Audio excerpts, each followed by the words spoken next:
My son placed the white hard hat in front of me as if he were returning something I had lost. Across the front, in black block letters, someone had printed one word. Visitor. The emergency board meeting was being held inside the East Packing House, 48 hours after the fire. The western wall was blistered black, and the air smelled of wet ash and ruined apples. Ethan stood at the head of the folding conference table in a navy suit that had never seen a day of orchard work. Behind him sat our lender, the county safety inspector, 2 insurance representatives, and 3 board members. Employees watched through the open loading bay. For everyone's protection, Ethan said, "You are no longer authorized to enter operational areas without an escort." He did not call me Mom. He said it loudly enough for the packing crews to hear. I looked at the helmet, then at the son I had once taught to test smoke alarms, before he was tall enough to reach them. "All right," I said. Relief crossed his face. I set the helmet on the table, took a sealed envelope from my coat, and slid it toward him. "The proxy you asked for," I said, "but before you use it, make sure every word you say today is entered into the record." Ethan smiled. He thought the envelope gave him my vote. What it actually gave him was 12 minutes to lie under oath. "Before I tell you how my own son tried to take the orchard my husband and I built, let me know where you're listening from. If you have ever been treated like your age made you invisible, stay with me. Some people mistake patience for weakness until patience closes the door behind them. 5 months earlier, Hale Ridge orchards still looked peaceful from the county road. 320 acres of apple trees rolled along the dry hills outside Wenatchee, Washington. Irrigation lines flashed beneath the leaves, and the Columbia River shone in the distance under the August sun. My name is Margaret Hale, though everyone called me Maggie. I was 70 years old, a widow, and a former fire cause investigator for the state of Washington. For 31 years, I walked through burned kitchens, collapsed barns, and hotel rooms where wallpaper had melted into carpet. I learned that fire destroys almost everything except sequence. Heat moves, smoke stains, metal bends, people lie. The scene usually remembers what they do not. My husband Daniel used to say I could read a burned room the way other women read a recipe. Daniel and I bought our first 40 acres in 1986 with a bank loan and 2 used tractors. By the time he died 4 years earlier, Hale Ridge had grown into a major family-owned orchard with a packing house, cold storage, a cider operation, and year-round employees. After Daniel's death, I made a mistake born from grief. I handed too much authority to our son. Ethan was 45, polished, persuasive, and excellent, in a room full of people who wanted to believe him. He had spent 15 years in Seattle building brands for food and beverage companies. When he came home after his father died, he said Hale Ridge needed modernization. At first he was right. He improved our retail contracts, redesigned the cider labels, and brought Sophie, my 20-year-old granddaughter, into the business as a summer intern. He spoke constantly about protecting Daniel's legacy. Those were the words that opened every door I should have kept locked. Our first real disagreement began with Frost Grid, a digital system linking smoke detectors, cold storage alarms, pumps, doors, and maintenance logs. "It gives us one source of truth," he told the board. I disliked that phrase. Truth does not need a source, records do. The system was legitimate, and our insurer offered a premium reduction. I approved it on one condition: manual controls had to remain accessible during an emergency. Ethan agreed without hesitation. 3 weeks after installation, my key card stopped opening the control room. I found him near the loading dock, watching a forklift unload cider bottles. He wore sunglasses despite standing in the shade. "My card's been deactivated," I said. "It's temporary, why?" "The insurer wants a cleaner chain of command." I waited. Ethan removed his sunglasses and gave me the patient expression people reserve for the elderly. "You're still chair of the board," he said, "but operational access creates liability. You don't need to be in the control room anymore. I designed the original fire plan 26 years ago." The words were mild, the contempt beneath them was not. Before I could answer, Sophie approached with a tablet tucked beneath her arm. Her dark hair was pulled through a Hale Ridge cap, and she looked from her father to me. "Everything okay?" "Perfectly," Ethan said. "Your grandmother is adjusting to retirement. I had never announced my retirement. I looked at Sophie, but she lowered her eyes. That was the first moment I understood. Ethan was not simply reorganizing the business. He was teaching everyone around me to treat my authority as a memory. I did not argue on the loading dock. I had spent too many years questioning witnesses to mistake a public confrontation for a useful one. That night, a little after 2, my phone rang. Ramon Alvarez, our maintenance foreman, was shouting over the sirens. A fire had broken out in the old equipment shed beside the East packing house. By the time I arrived, the flames were down, but smoke still pushed from the roof vents in black ribbons. Ethan met me at the perimeter and tried to stop me. "You're not cleared to enter. I'm an owner. You're also emotionally involved." The fire chief, a woman I had trained years earlier, let me observe from the doorway. The damage looked ordinary. A burned charger, a scorched workbench, a wall blackened above the outlet. Ethan stood behind me telling everyone it was an electrical failure. Then I noticed the disconnect lever beside the door. It was in the off position. I crouched, studying the clean metal beneath the handle and the soot line around it. The power to that circuit had been manually shut down before the fire began. And someone had gone to considerable trouble to make sure no one asked why. The fire chief followed my eyes to the disconnect lever. "You're saying the circuit was dead before ignition?" she asked. "I'm saying the position of that handle matters." Ethan gave a short laugh behind me. "Or a firefighter shut it off during suppression." The chief looked at him. "My crew killed power at the main panel. We didn't touch this disconnect." For half a second, Ethan's expression went still. Then the polished version of my son returned. "Maybe Ramon shut it down during maintenance and forgot to document it. We have an old building, old wiring, and old habits. That is exactly why I installed FrostGrid. It was a plausible answer, not a good one. But plausible answers are often more dangerous than obvious lies. They give frightened people somewhere comfortable to stand." Ramon approached from the far side of the shed, his gray work shirt soaked at the shoulders. He had worked beside Daniel and me for nearly 30 years. "I did not shut that circuit down," he said. Ethan turned toward him. "Are you certain?" "I keep a lockout sheet, then we'll review it in daylight."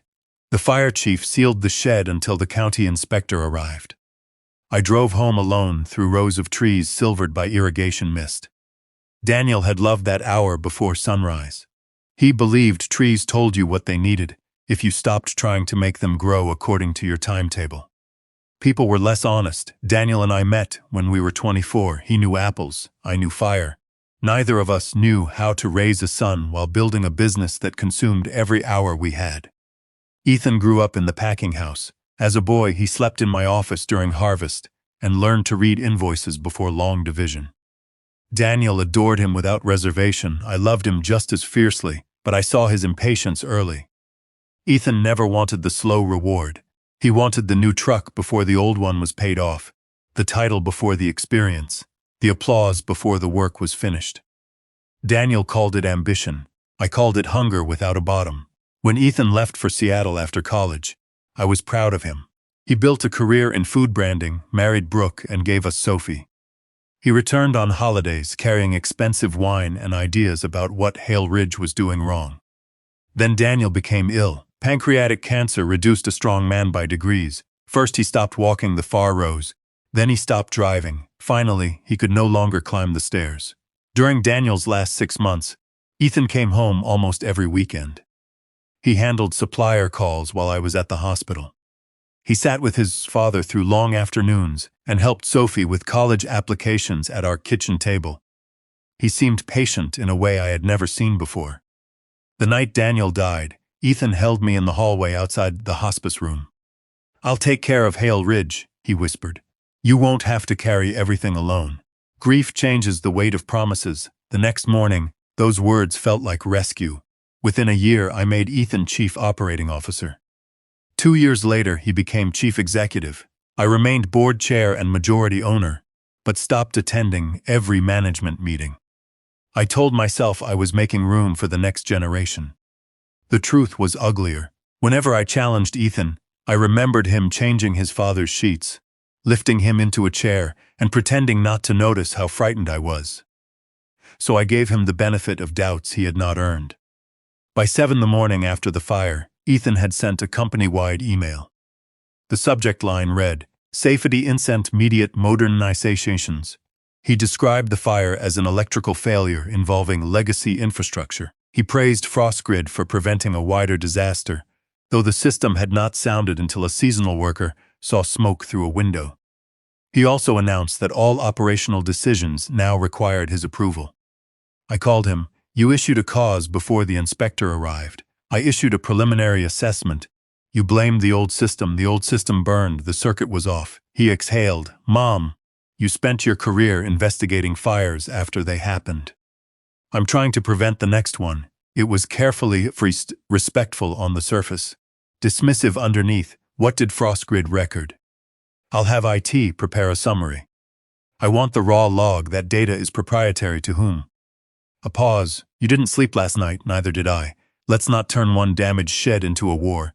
I'm not the one issuing orders before sunrise." He ended the call by telling me he loved me. At noon, Brooke arrived carrying soup in a covered bowl. My daughter-in-law was 43, composed, and difficult to read. She managed Hale Ridge's financial reporting and had a habit of smoothing the edge of every document before discussing it.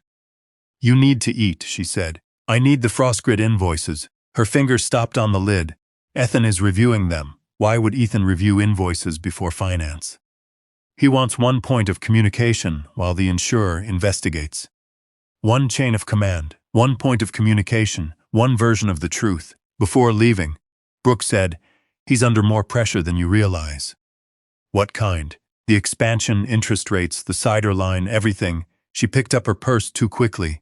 Later, Sophie came by after her internship shift. She sat at my kitchen table wearing Daniel's old Hale Ridge cap. "Dad says the fire could raise our premiums. Your father says many things. He's trying to protect the company. So am I." She looked down. "You don't trust him." The accusation hurt because it was not entirely wrong. "I trust evidence," I said. At 6, Ethan arrived with a leather folder under his arm. He did not sit. "The insurer needs temporary operating clarity," he said. 30 days, nothing permanent. He placed a document in front of me. "Temporary, operating off divorce." It transferred all emergency, maintenance, and vendor authority to Ethan until the investigation concluded. "You'll remain board chair," he said. "This just keeps everyone safe." I read the first page. Then the second. At the bottom, beneath a yellow signature flag, was a deadline. 8 a.m. The following morning, Ethan slid a pen across the table. "I need your signature before sunrise." I did not sign the authorization that night. I closed the folder, pushed the pen back across the table, and told Ethan I would review it with counsel in the morning.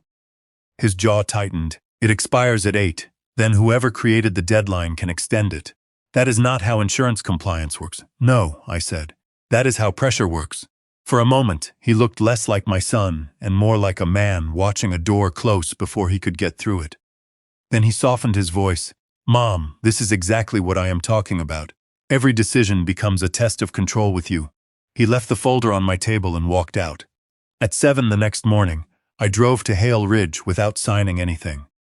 The sun was just clearing the eastern hills, laying long bars of light across the orchard rows. Harvest crews were gathering near the equipment yard. Forklifts moved in and out of the packing house, their warning beeps cutting through the cool air. My office sat on the second floor of the administration building. Daniel and I had shared it for 28 years. It was not grand. 2 scarred desks faced opposite windows. One wall held county maps, irrigation plans, and the original fire routes Daniel had drawn by hand. When I reached the upstairs landing, my office door was open. 2 temporary workers were carrying my filing cabinet into the hall. I stopped. One of them nearly dropped his N. "Mrs. Hale," he said. "We were told you knew." "Knew what?" Ethan stepped out of the conference room behind them. "We are consolidating management." He was dressed in work boots and a quilted vest, a costume chosen for the benefit of the crews below. "Where are they taking my files?" "To the archive room." "The archive room is in the basement. It is climate-controlled." I walked past him. The office no longer looked like mine. My books had been boxed. Daniel's framed photograph was leaning against the wall. The hand-drawn safety map was gone. "Where is the fire plan?" Ethan glanced at the empty space. Obsolete documents were removed. That map includes the original shutoff routes beneath the east building. FrostGrid has everything digitally. Digital systems fail. Paper burns, he said it casually. I turned to face him. A younger Maggie would have answered in the same sharp tone. But anger gives a manipulator something useful, so it lets him point to your reaction instead of his conduct. Where is my new office? I asked. His relief came too quickly. Daniel's old storage room near the west loading dock. We had it cleaned. The room had no exterior window. It had once held spare conveyor belts and pesticide records. Someone had placed a small desk beneath a buzzing fluorescent light and hung a framed photograph of the orchard to make the insult look intentional rather than careless. On the desk sat a new nameplate, Margaret Hale, founder emeritus. I had not retired. I had not approved the title, but by 9 that morning, it had already appeared beneath my name in the employee directory. Ethan did not need my signature to change the facts. He only needed everyone else to repeat his version long enough. The confusion became dangerous before lunch. A refrigeration alarm sounded in cold storage too. A forklift operator called Ramon. Ramon called the control room, and the new operations manager told him to wait for Ethan's approval. Ethan was in a video meeting. For 11 minutes, no one opened the service panel. The alarm turned out to be a faulty temperature sensor, not a refrigerant leak. But 11 minutes is a long time when people do not know who is allowed to act. I found Ramon beside the cold storage doors. This never happened when Daniel was alive, he said quietly. It cannot happen now. He looked toward the administration building. Mr. Ethan says all emergency decisions go through him. Then why is he not answering? Ramon rubbed the grease from his fingers with a red shop cloth. People are scared to make the wrong decision. That means they are more likely to make no decision. He nodded, but his eyes moved past me. One of Ethan's new supervisors was watching us from the loading dock.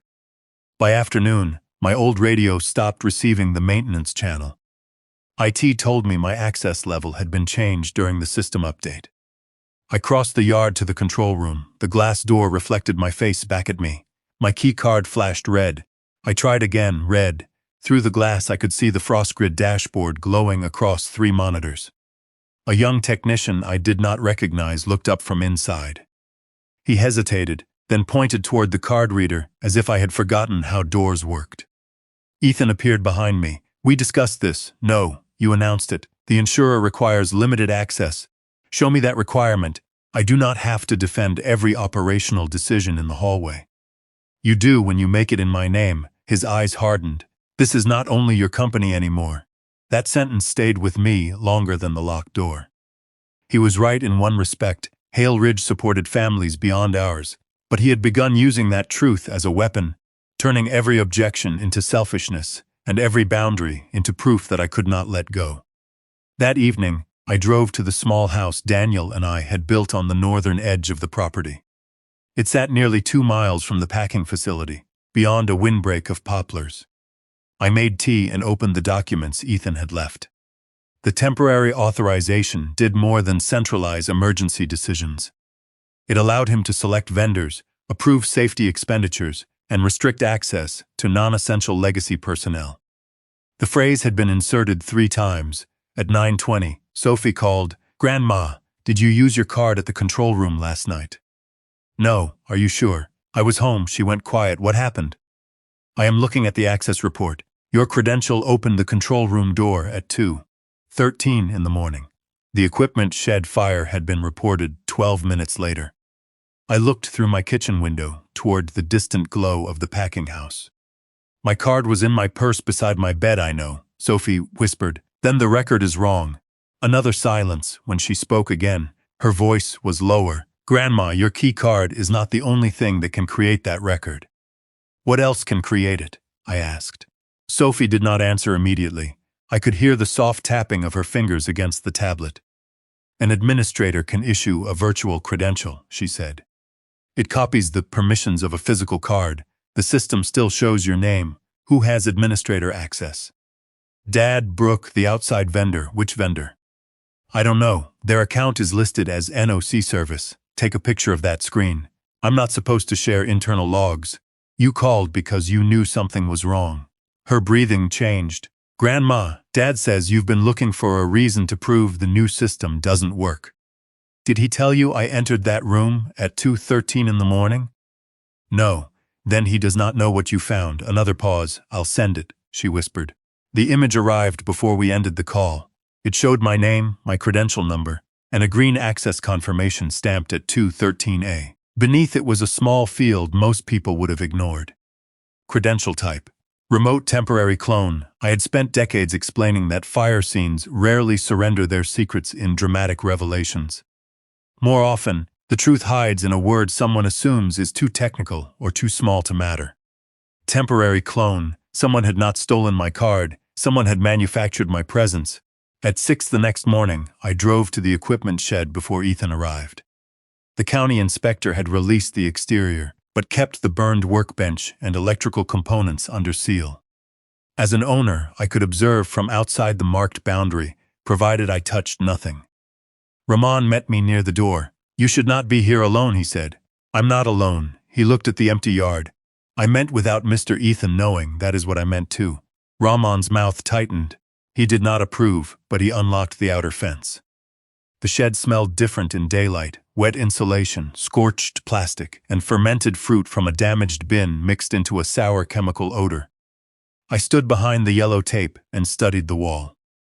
The deepest char was above the charging shelf, but the burn pattern spread wider than I expected from a single overheated battery.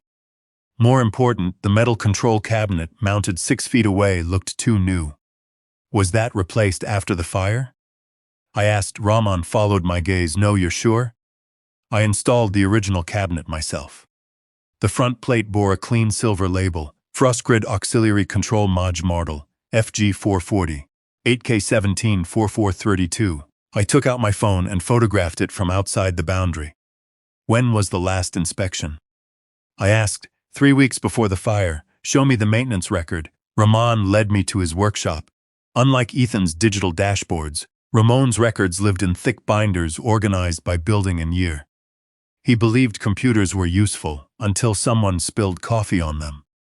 He opened the equipment shed section and ran a finger down the page. Here, the inspection entry listed the same model but not the same serial number. The unit inspected 3 weeks earlier had ended in 3918. Could the vendor have replaced it without telling you? No vendor enters my buildings without a work order. Did Ethan ever bypass you? Ramon looked toward the open workshop door. Twice after Frostgrid went live, he said the new company handled its own service, Northwest Orchard Controls. His eyes narrowed. I never heard the full name. I copied the page number and photographed the serial entry with Ramon's permission.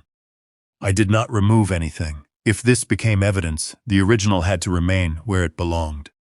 By 9, Ethan's truck rolled into the yard. He found us 10 minutes later. What are you doing? He asked. Reviewing maintenance history.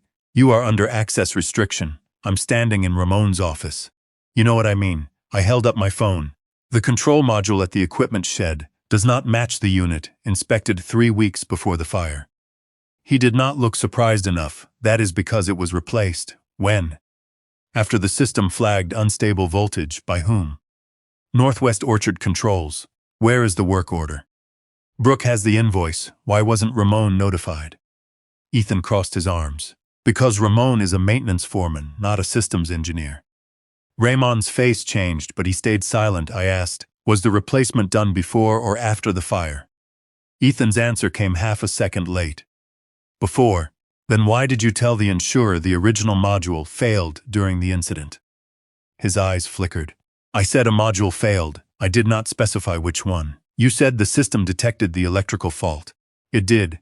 Then why did the fire alarm wait for a worker to see smoke? His patience disappeared. Because systems are not magic, Mom. Sensors have thresholds. Networks experience delays. That does not mean someone set the building on fire. I did not say anyone did. The silence between us hardened. Ethan looked at Ramon. Give us a minute.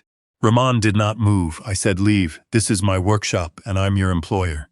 Ramon folded his red shopcloth and placed it on the bench. Mrs. Hale employed me first. For a moment I thought Ethan might fire him on the spot. Instead, he smiled. It was a controlled public smile, the kind he used when witnesses were present. Fine, let's all be clear. A certified vendor replaced a defective component. The records are in finance.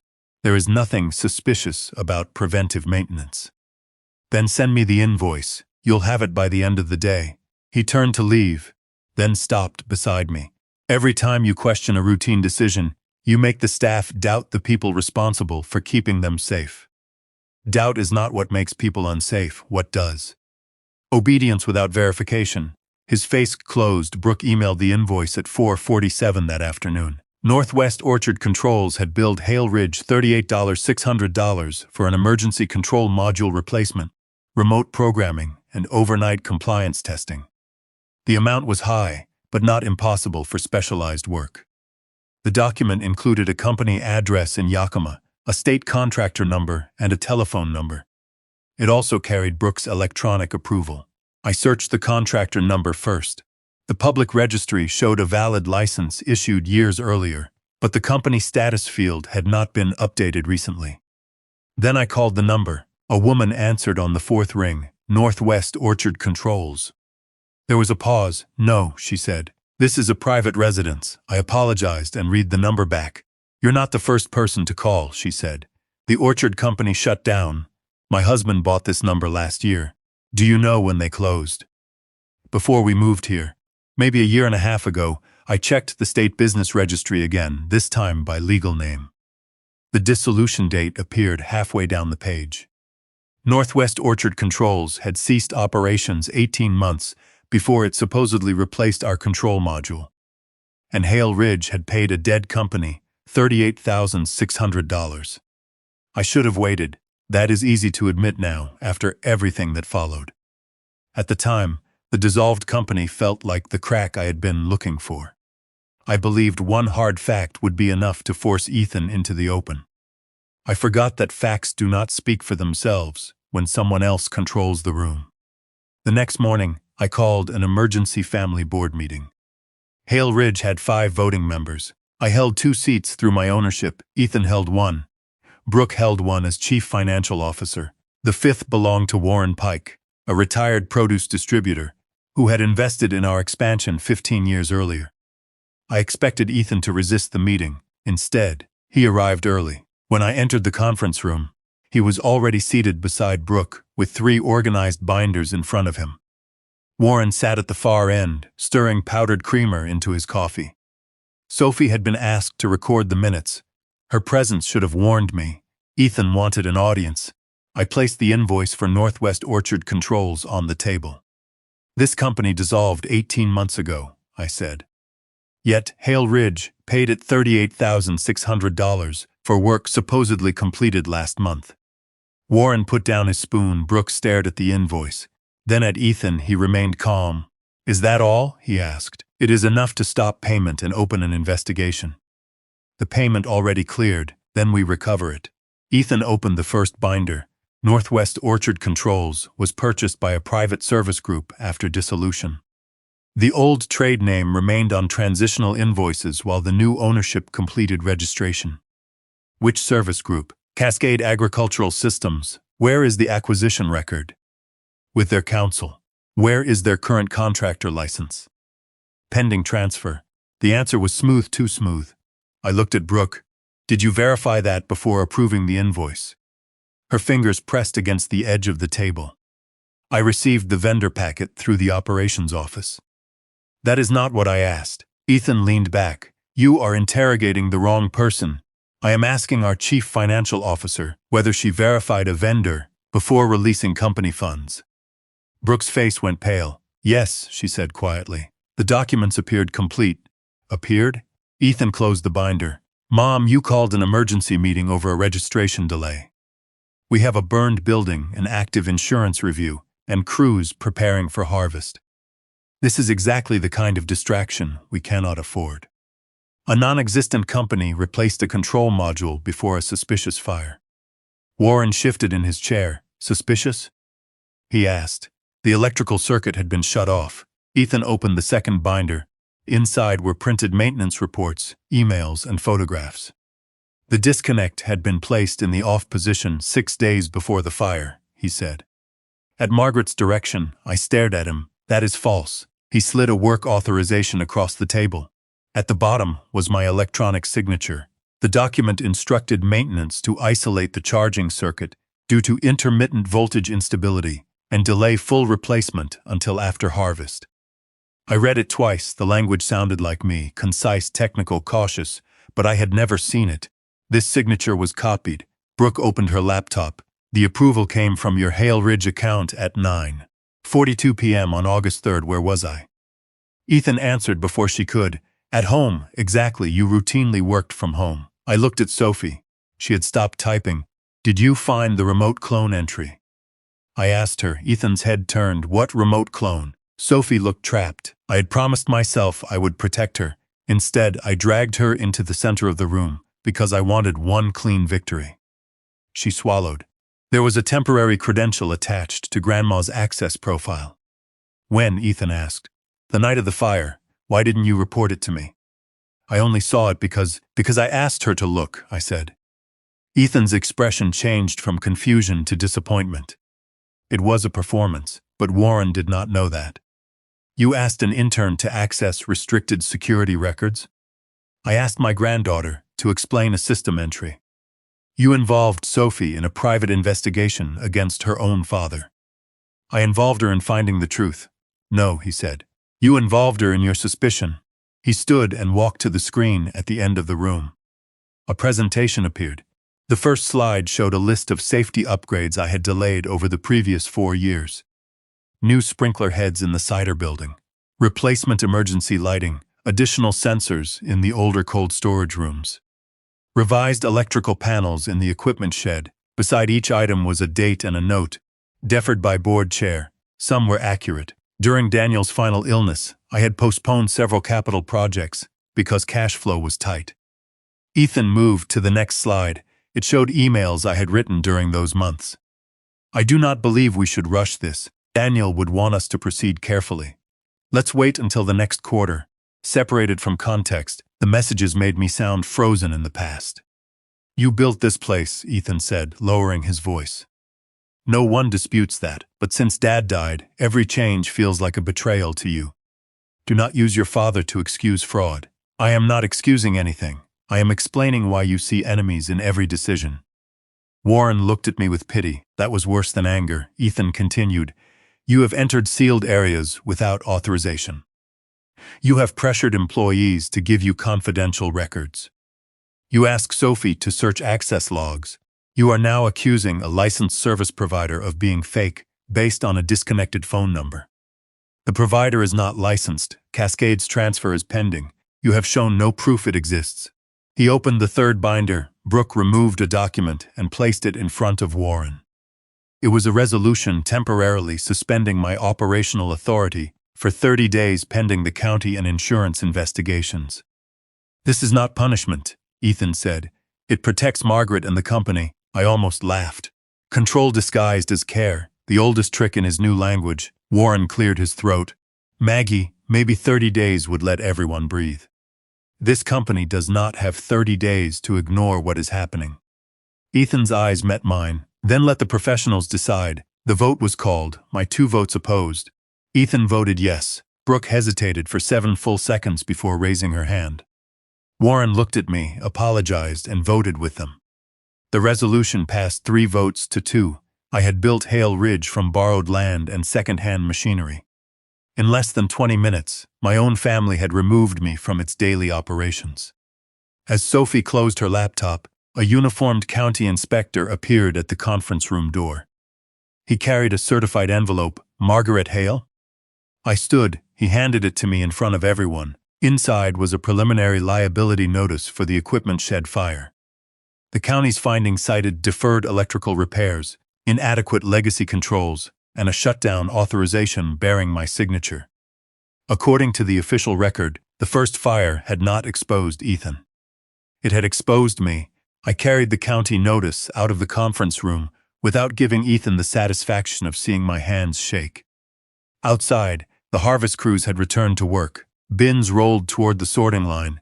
Forklifts crossed the yard. From a distance, Hale Ridge looked unchanged. That was the danger. A business can appear healthy long after someone has begun cutting through its foundation. I sat in my truck and read the notice again. The county had not issued a final determination, but the language was already taking shape around me. Deferred repairs, obsolete systems, unauthorized interference. Every phrase Ethan had used in the boardroom had somehow found its way into an official document. I wanted to march back inside and demand to know who had spoken to the inspector. Instead, I drove home. The fight had taught me something important. Ethan did not need to prove I was wrong. He only needed to make me look unreasonable while he appeared calm. I had confronted him with a dead company and walked away looking like a grieving widow chasing shadows. That mistake would not be repeated.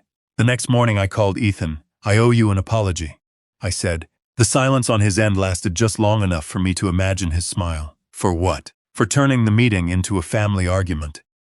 "You were under stress." I let my voice sound tired.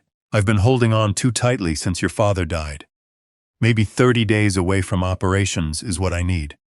His tone softened immediately. "I'm glad you can see that. I don't want Sophie caught between us." "Neither do I. Stay out of the control room. I won't question vendors. I won't interfere with the investigation. You're doing the right thing." Control had always made Ethan generous. Before ending the call, he offered me the title of Senior Legacy Advisor and suggested I attend the annual Growers' Luncheon as the symbolic founder of Hale Ridge. I thanked him.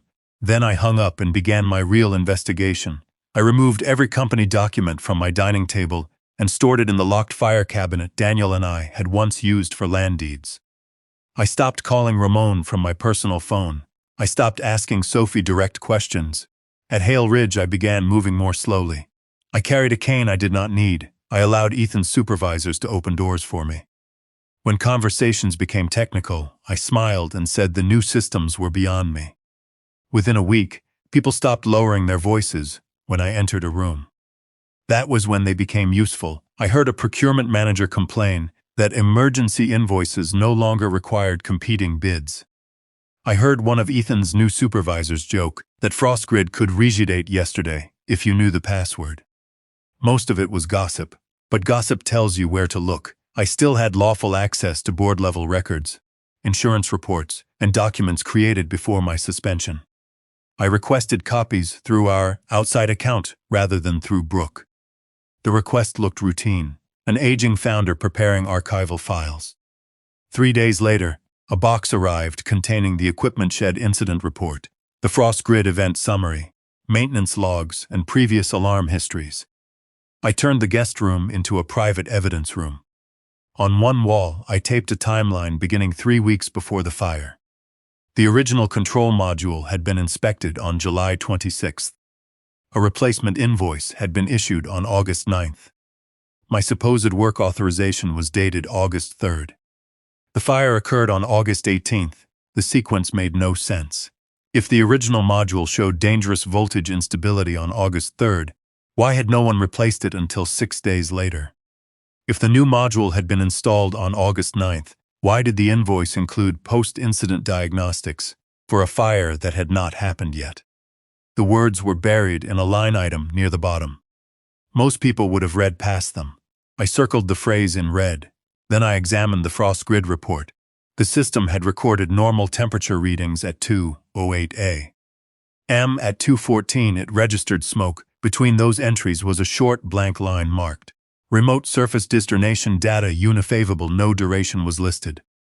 I checked the alarm history from 2 earlier incidents Ethan had called minor malfunctions.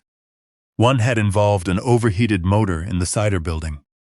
The other had been a smoldering cardboard compactor behind cold storage.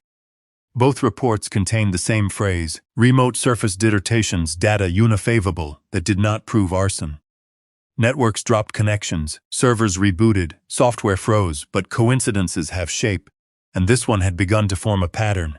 I needed someone who understood both fire behavior and digital evidence. Someone Ethan could not dismiss as an old friend protecting me. I called Dr. Elena Ruiz. Elena and I had met 22 years earlier after a fatal warehouse fire in Tacoma. I had suspected an accelerant. She proved the chemical residue came from floor adhesive installed during a renovation. She had saved me from making the wrong accusation. That was why I trusted her. She answered on the second ring.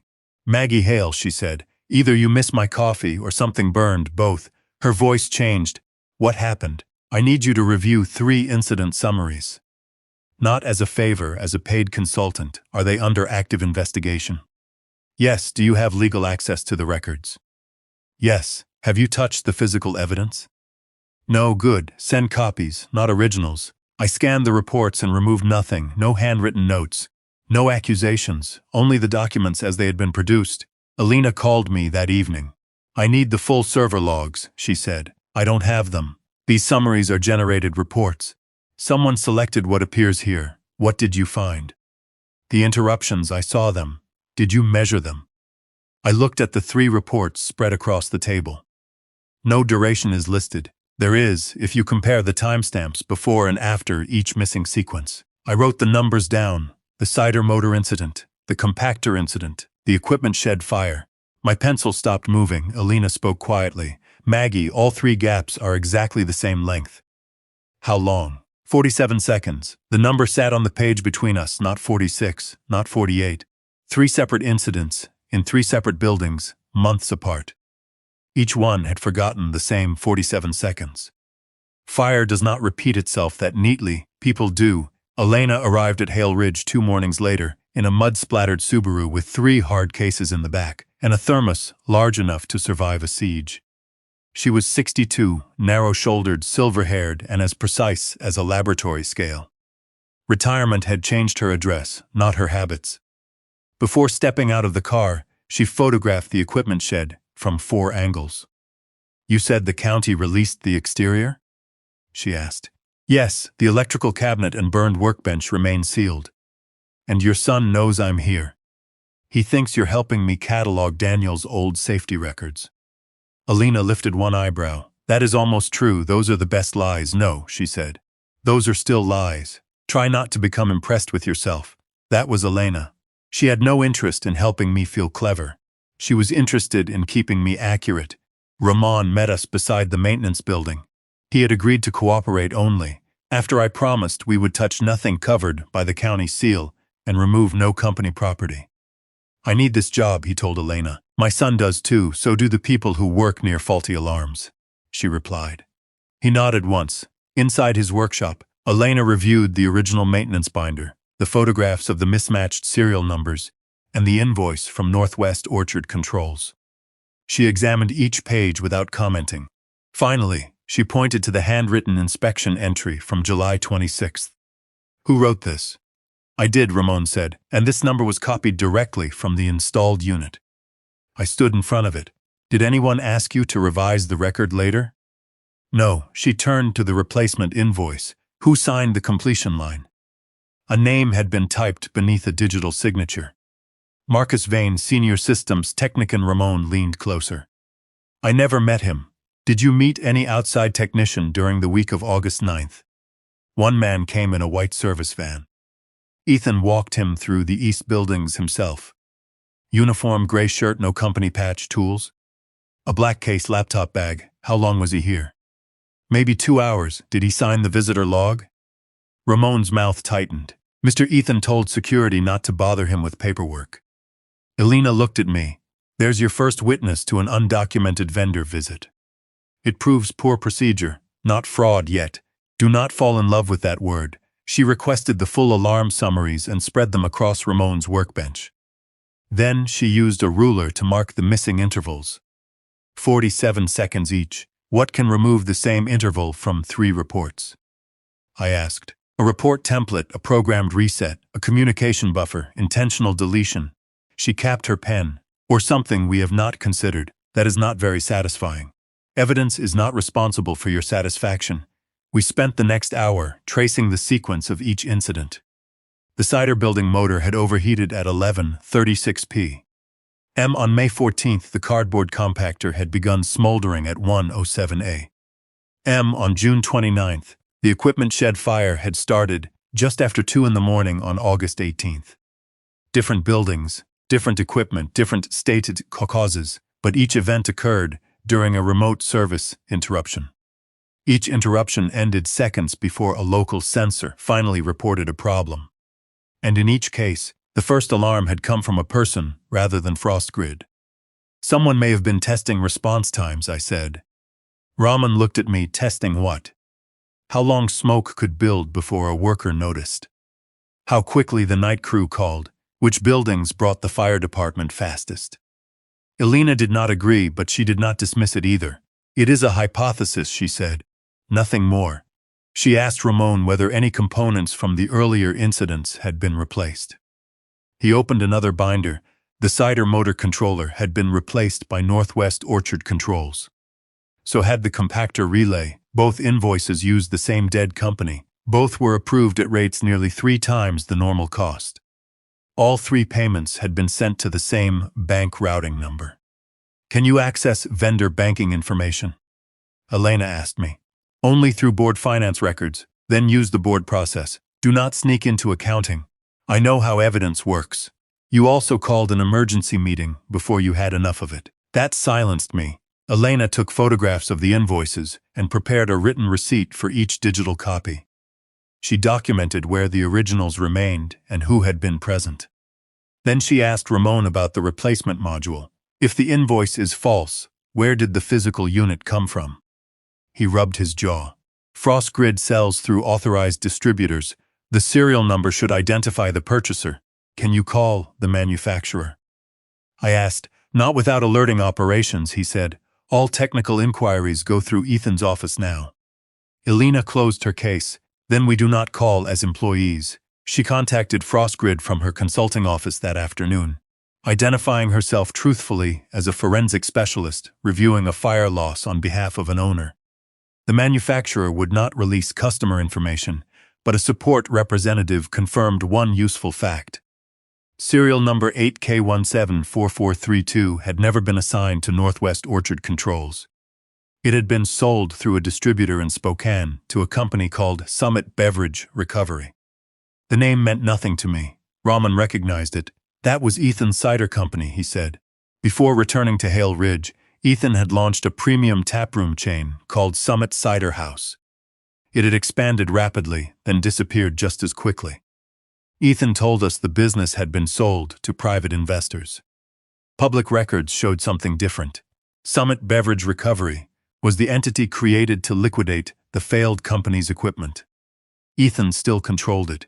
The false vendor was not merely billing Hale Ridge for work it had never performed. The replacement devices had been pulled from the remains of Ethan's failed business, installed without proper records, and sold to our orchard at inflated prices. That afternoon, I obtained the quarterly vendor ledger through the outside accountant. Hale Ridge had paid Northwest Orchard Controls $112,000 over 6 months. The money did not stop with hardware. There were charges for emergency consulting, remote monitoring, regulatory preparation, and fire loss mitigation. Every payment had been approved using Brooke's credentials. I found her alone in the administration parking lot at dusk. She was sitting behind the wheel of her car, but had not started the engine. I tapped on the glass. She lowered the window 2 inches. Did Ethan make you approve the Northwest invoices? I asked. Her eyes moved toward the building. I approve hundreds of payments. Did you verify this vendor? I told you the documents appeared complete. That company does not exist. Her fingers tightened around the steering wheel. You need to stop. Why? Because you do not understand what you are pulling apart. Then explain it. She looked at me then, and what I saw was not guilt. It was fear. Before she could speak, her phone lit up with Ethan's name. Brooke flinched and raised the window. The next morning, Elena called. She had reviewed the insurance correspondence attached to the vendor ledger. There's another claim, she said. For what? Business interruption and equipment replacement tied to the East Packing House. We have not had another fire, no, but your son submitted a preliminary loss notice anticipating a systems failure during the scheduled shutdown test. How much? Just under $900,000. I looked toward the packing house beyond my kitchen window. When does it pay? If the final inspection confirms the loss, 10 days. $900,000 for a loss that had not happened yet.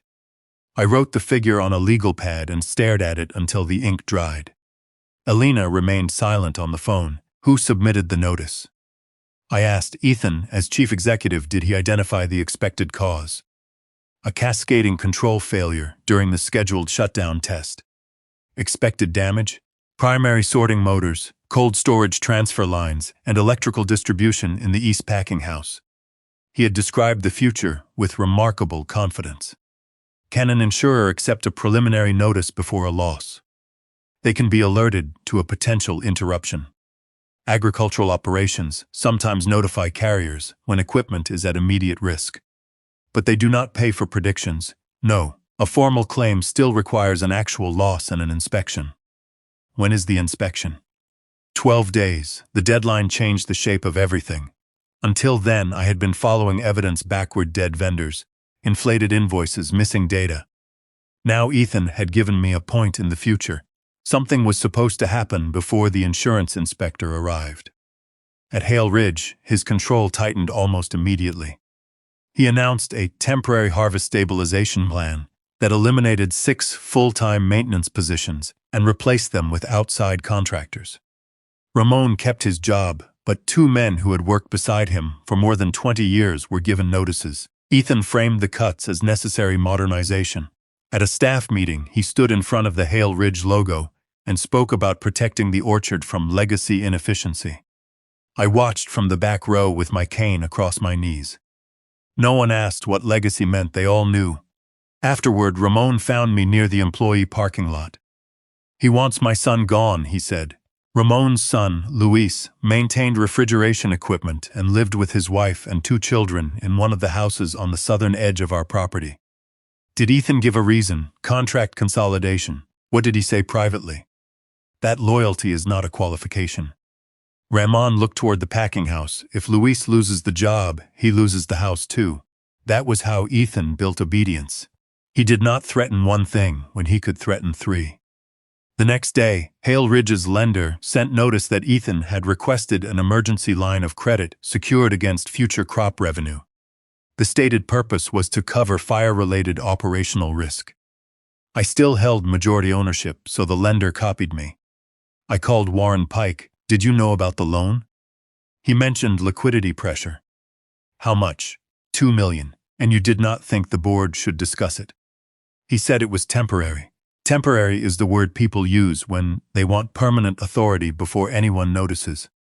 Warren sighed. "Maggie, we have buyers waiting, equipment problems, and an insurance review.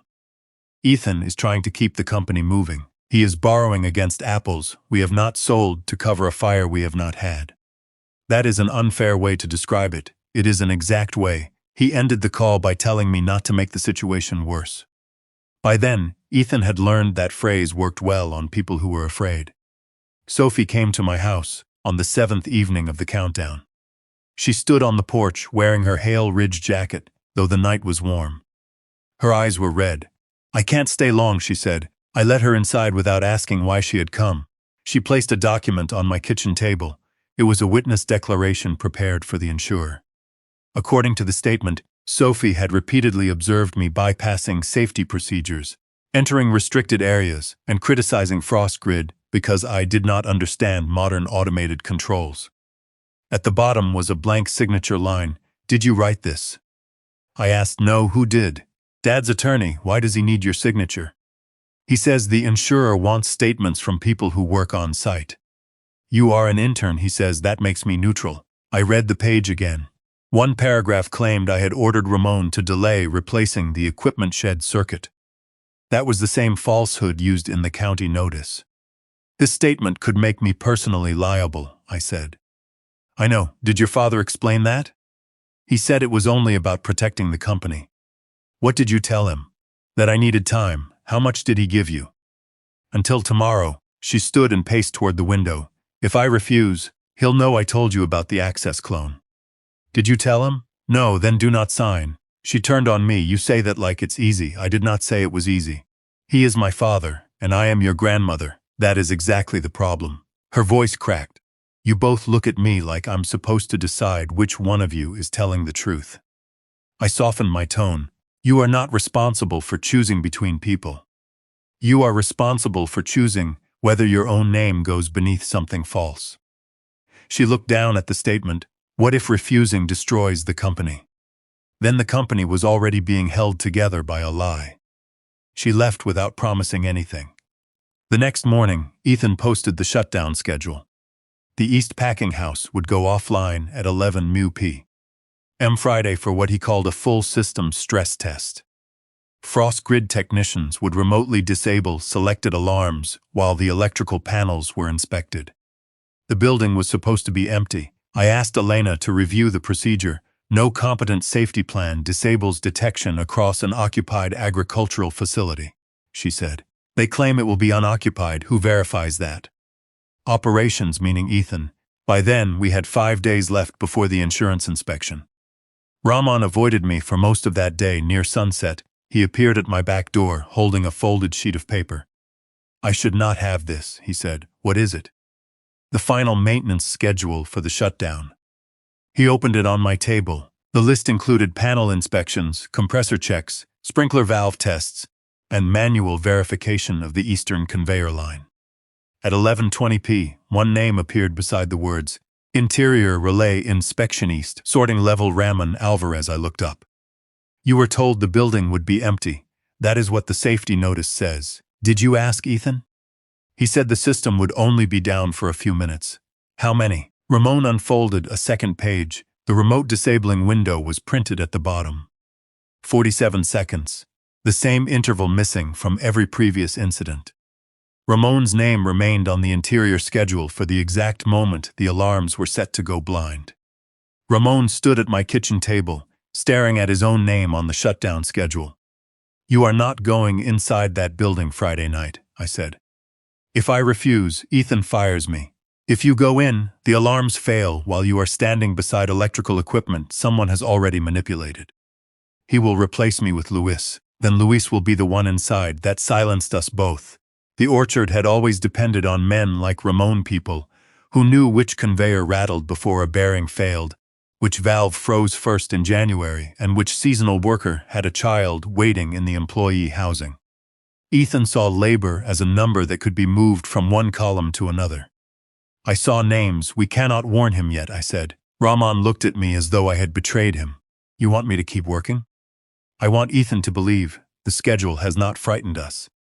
But when the shutdown begins, you will not enter the east sorting level until the alarm system is restored and you receive confirmation from the fire watch. He will order me, ask for the order in writing. He will never do that. Then he will have to change the schedule. Ramon folded the papers, and if he does not, call me before you take one step through that door. His eyes stayed on mine. I trusted your husband, he said. I trust you, but my son has 2 children. I know, you know the fact. You do not know what it feels like to watch someone decide whether your family keeps its home. He was right. My wealth had insulated me from some kinds of fear. I could lose authority and still have food, shelter, and a lawyer. Ramon could lose one paycheck and begin counting how many weeks remained before his grandchildren had to leave the property. I will not ask you to sacrifice your family for mine, I said. But Ethan is counting on every person being afraid alone. Rahman tucked the schedule inside his jacket, then stopped making us stand alone. The next morning, I called Ethan and asked for 10 minutes at the weekly staff meeting. He sounded suspicious. What for? To apologize, he made me repeat the word. At 9, nearly 60 employees gathered in the central packing hall. Supervisors stood near the front. Harvest workers filled the aisles between stacked bins. Sophie sat beside Brooke with her tablet open. Ethan introduced me as Hale Ridge's founder emeritus. This time, I did not correct him. I walked to the front using my cane and allowed the silence to settle. For the past several weeks, I began, I have allowed fear to interfere with judgment. Ethan's shoulders relaxed. I questioned new systems before understanding them. I challenged management decisions in ways that created confusion. And I placed some of you in the unfair position of feeling that you had to choose between the company's past and its future. I looked at Sophie. She stared at me, startled. That was wrong. The words cost me more than I expected, not because the apology was false. Parts of it were true. I had confronted Ethan too soon. I had placed Sophie in the middle. I had treated my experience as if it excused poor timing. The best deceptions contain something honest. I am stepping away from daily operations, I continued. Ethan has my support as chief executive while the safety and insurance reviews proceed. A few employees shifted uneasily. Ramon stood near the rear doors with his arms crossed. Ethan came forward and placed one hand on my shoulder. It was a photograph waiting to happen. "Thank you, Mom," he said. "I know Dad would be proud of this." I smiled. That was the moment he believed he had won. After the meeting, I signed a retirement letter drafted by his attorney. It relinquished no ownership and no board vote, but Ethan did not linger over those details. He cared about the announcement, the photograph, and the authority it gave him in other people's minds. I also signed a resolution allowing him to call a special board meeting on short notice if a fire, insurance decision, or lender action threatened operations. He read that document more carefully. "This lets me act without waiting 7 days. It lets you call a meeting." I said the board still votes if circumstances require a sale. "Then present the terms." His smile widened. "You're finally trusting me. I'm trusting the process." He mistook the difference for surrender. By afternoon, my office in the West storage room had been cleared. Ethan told staff I would work from home and attend only ceremonial events. He restored my access to the administration building and the public sections of the packing house. The control room remained locked, but he no longer worried when I wandered through the lobby or sat with employees at lunch. A defeated old woman was not a security risk. That evening, I prepared a 6-page report for the insurer's Special Investigations Unit.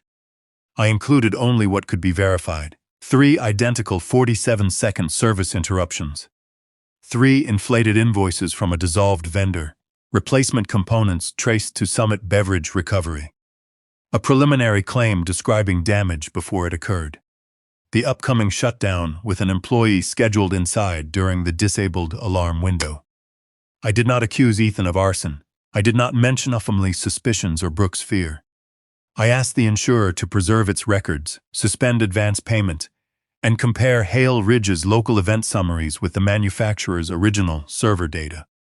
Then I sent the report through the insurer's formal fraud portal and printed the confirmation number. 2 hours later, Ethan came to my house carrying a bottle of Daniel's favorite whiskey.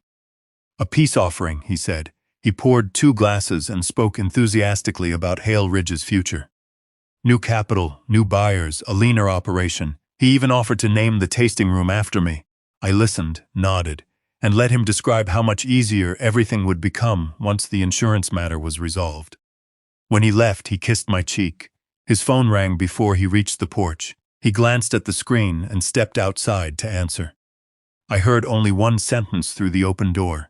"Tell Boreal we'll have the parcel ready." The name stayed with me. The following afternoon, Brooke entered the administration conference room to retrieve a finance folder. Ethan was inside with the door partly open, speaking through the table speaker. She stopped before he saw her. A man's voice said, "The board will never approve separating the water rights." Ethan answered without hesitation, "They won't have to." Brooke remained frozen in the hallway. Then my son said the words that changed the meaning of every fire. "Once the East packing house is condemned, the water moves with the parcel." Brooke came to my house after dark.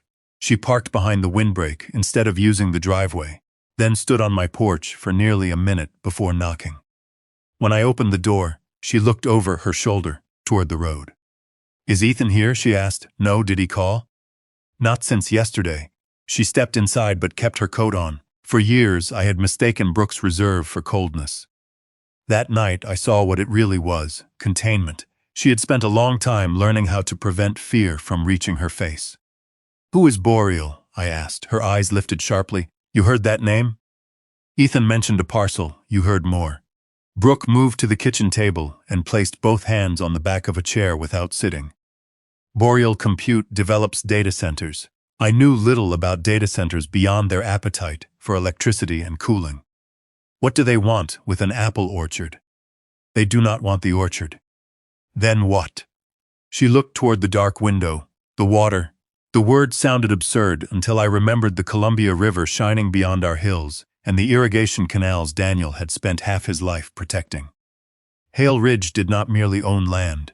We held senior agricultural water rights attached to several parcels, including the ground beneath the East packing house. In central Washington, water was not an accessory to property.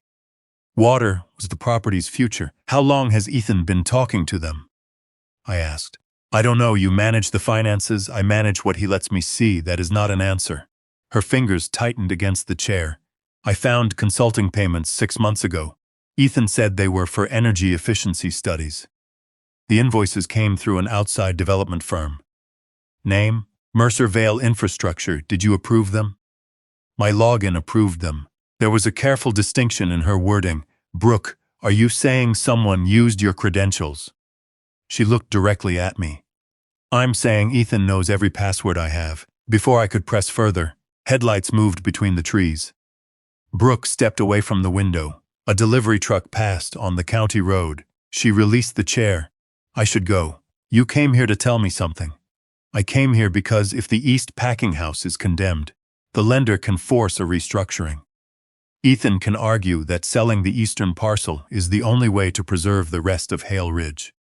And the water rights move with it, if the sale is written correctly. Have you seen the agreement? No, I did not believe her, not completely, but fear had limits. If I pushed too hard, she would retreat behind them. What does Boreal pay?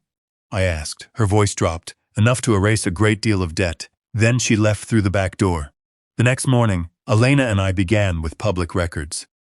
Boreal Compute had registered a development subsidiary in Chelan County 8 months earlier. Its application described a high-density computing facility, requiring substantial electrical capacity and industrial cooling. The proposed site was not named, but a utility map attached to the filing showed a preferred service corridor ending less than a mile from Hale Ridge's eastern boundary. Elena studied the map on my dining room wall. They need power, she said, and water. Most modern data centers use closed-loop systems or air cooling.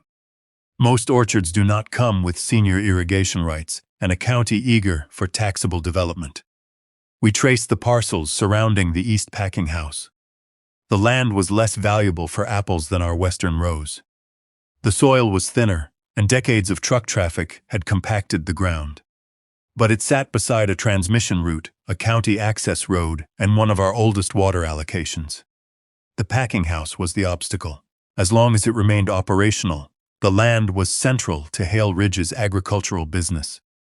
If the building were condemned after a major loss, Ethan could claim the parcel had become a financial burden. A fire would give him 3 things at once: insurance money, an emergency reason to sell, and proof that I had endangered the company by resisting modernization. I sat back from the maps. The small fires were rehearsals. Elena did not correct me this time. They may have been. He was testing the 47-second interruption. Possibly, he wanted to know whether FrostGrid could be disabled without appearing disabled. We still need the original server logs, and while we wait, the east building goes dark. Elena closed the county map. Then we determine motive without inventing evidence. We searched court filings, financing statements, and business registrations tied to Ethan and Summit Beverage Recovery. The picture formed slowly. Summit Cider House had not been sold to private investors as Ethan claimed. It had collapsed under leases, equipment loans, and short-term private financing. Several creditors had obtained judgments. Others had been paid through settlements that concealed the remaining balances. A Nevada lender held a security interest in Ethan's personal company shares. A private investment group had extended him $2 million at an interest rate so severe it resembled a countdown. By late afternoon, Elena added the totals, $3,412,000, she said. That was the debt we could document. There could have been more. I thought of Ethan arriving after Daniel's death, promising I would never carry the company alone again. He had not come home simply to help. He had come home because his own business was already dying. Hale Ridge had become the last healthy body within reach. I called Warren and asked whether Ethan had disclosed any personal debts before becoming chief executive. He told us Summit was resolved. Did the board verify that? Maggie, what are you suggesting? That our chief executive may be negotiating a land sale to cover debts he concealed from us. Warren was silent. Then he said, a sale could still be in the company's interest. Not if the buyer's private payment goes to Ethan. Do you have proof of that? Not yet. Then do not accuse your son of stealing before you know where the money goes. He hung up. I hated him for his caution because it sounded too much like Elena. That evening, I obtained another batch of finance records through the board archive. The consulting payments to Mercer Vale were there, along with the Northwest Orchard Controls invoices and 3 transfers labeled emergency regulatory preparation. Every suspicious payment had been approved electronically.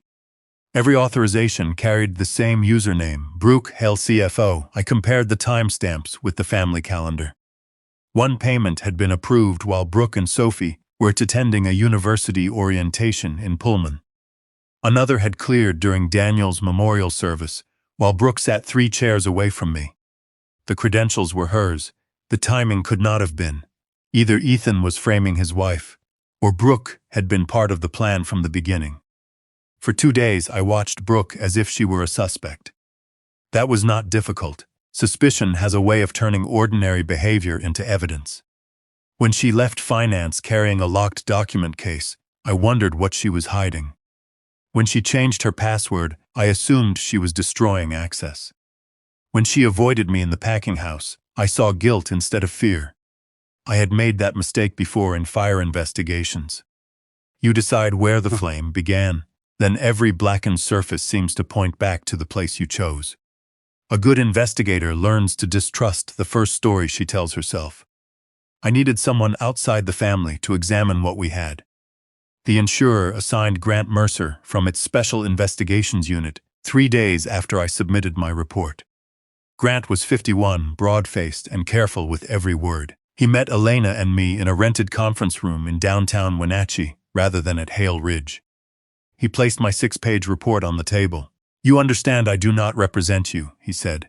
"You represent the insurer. I investigate whether the carrier is being defrauded. That may help you.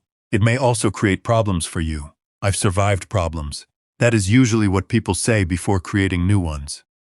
Elena almost smiled. Grant reviewed the false vendor invoices, the mismatched serial numbers, the identical service interruptions, and Ethan's preliminary loss notice.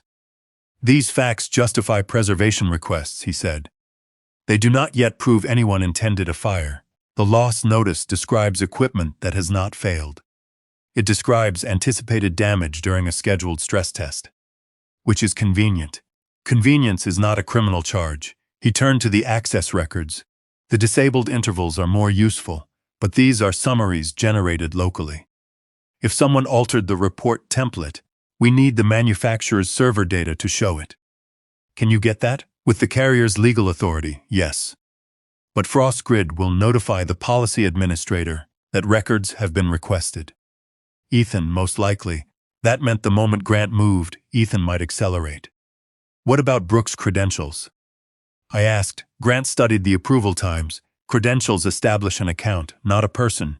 If you accuse her without device records, network origin, or testimony, you may frighten the one person who can explain the transactions.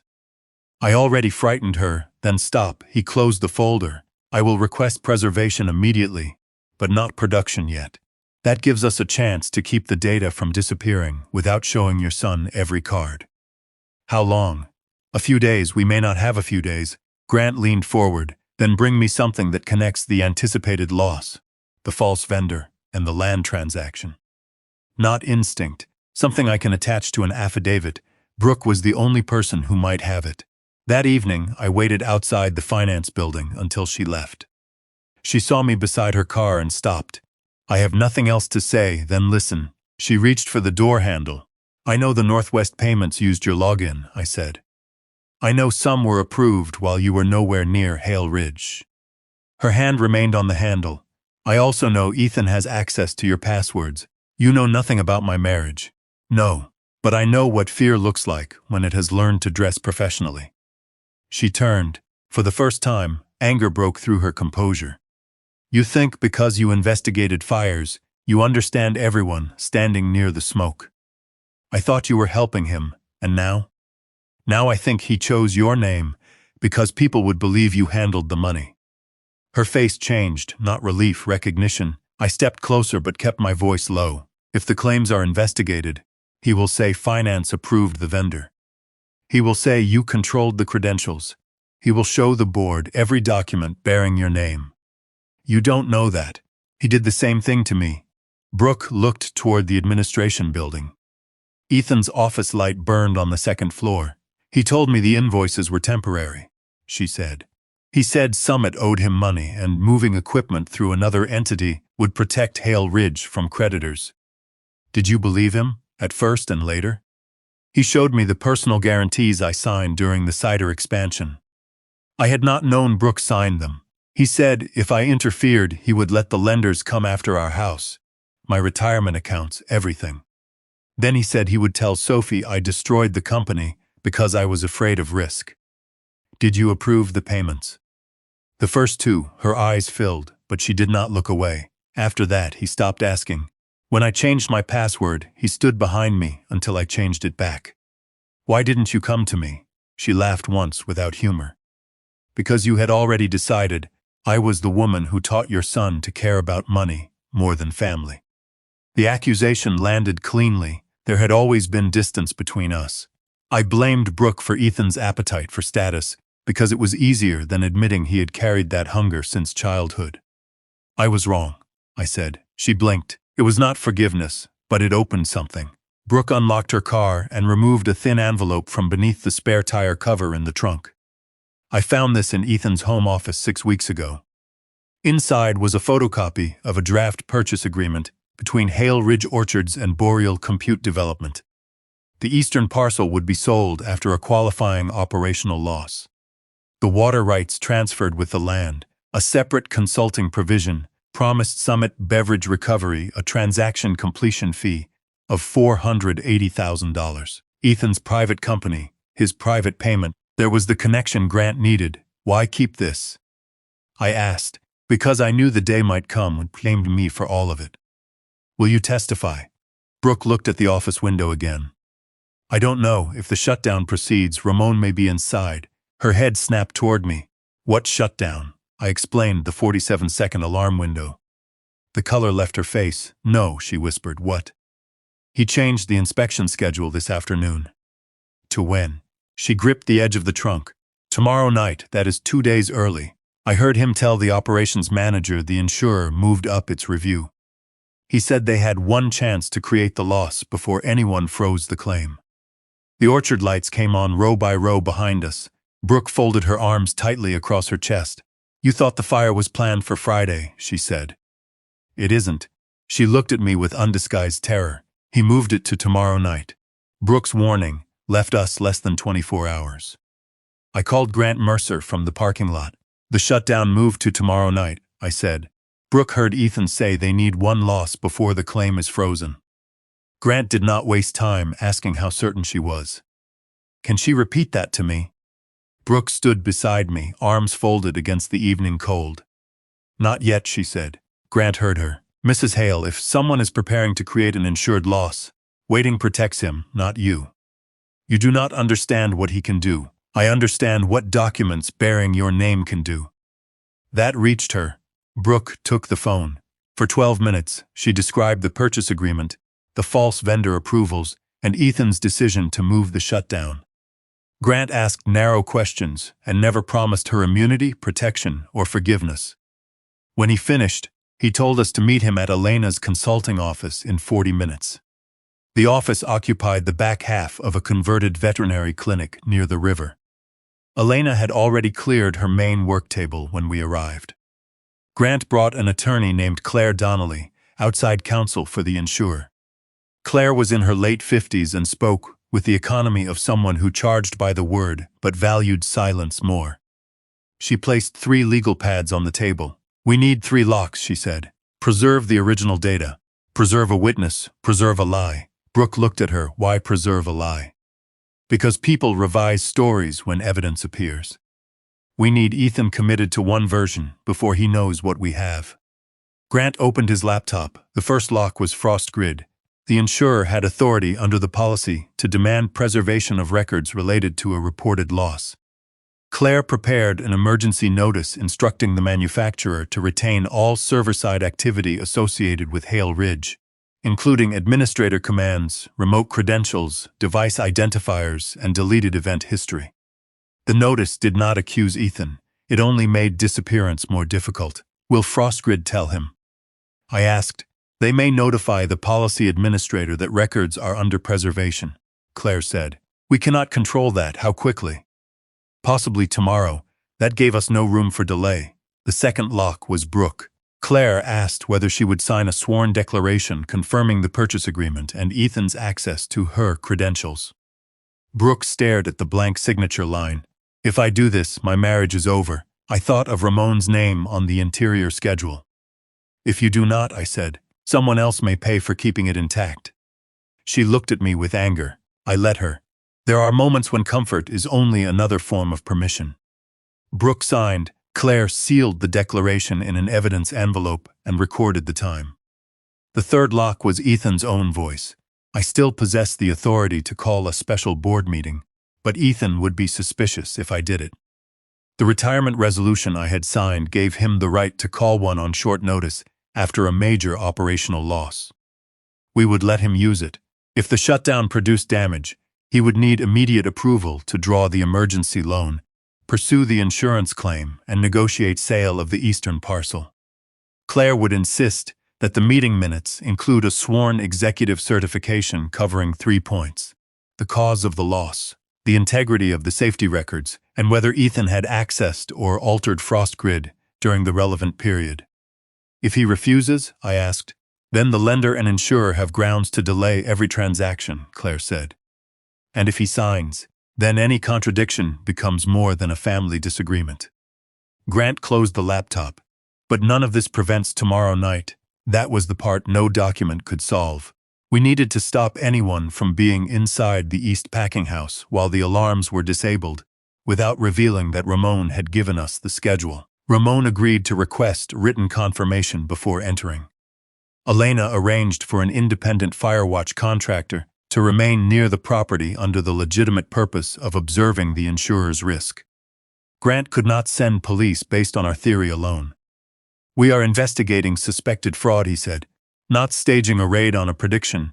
Sophie became the final piece. As a systems intern, she had lawful custody of the maintenance tablet assigned to the shutdown team.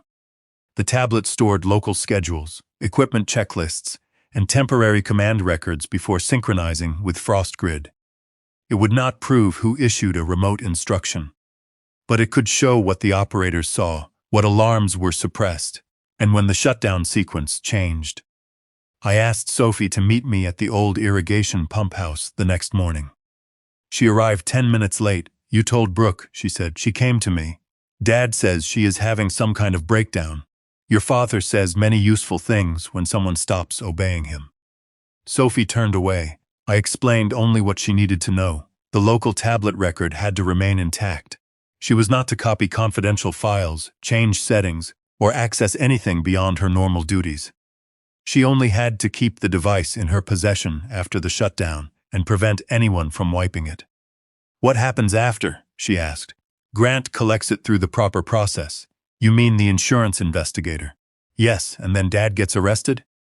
I do not know. That is not true. It is the only honest answer I have. Her eyes filled. You have already decided he did it. I have decided the evidence deserves to survive. He is your son, and Ramon is someone's father. She looked toward the orchard rows. The pump house had been Daniel's favorite place to eat lunch. His initials were still carved into the wooden sill. Sophie touched them with one finger. If Dad asks for the tablet, tell him it is assigned to you. And if he orders me, ask him to put the order in writing. That is what you told Ramon, because people become more careful when their names must stand beside their commands. She took the tablet from her backpack and held it against her chest. I cannot promise I will help destroy him. I am not asking you to destroy anyone. That is what everyone says when they hand you the weapon. She left without agreeing. By late afternoon, the 3 locks were nearly in place. Frost Grid confirmed receipt of the preservation notice. Brooke's declaration was secured. Claire prepared the executive certification for the emergency board meeting. We expected Ethan to call after the shutdown. Grant arranged to freeze any advance insurance payment if a loss occurred. Elena created a lawful observation plan for the firewatch. The only unsecured piece was Sophie and the tablet. At 6 I called her, no answer. At 7 the shutdown team began assembling at Hale Ridge. Ramon texted that Sophie had not reported to the control room. At 7:18, Ethan called me. His voice was warm. "Mom, I wanted you to know Sophie is helping me tonight. She finally understands what's at stake." The line went dead. A message appeared on my phone seconds later. It was from Sophie. I opened it with both hands. "I told Dad. I couldn't let you send him to prison." Sophie's message remained on my screen, while Ethan's taillights appeared between the orchard rows. He was coming to my house. I called Grant first. "He knows Sophie was helping us. What exactly does he know?" "I don't know yet. Do not destroy anything. Do not lie about physical evidence, and do not let him take original records." "I understand, Maggie.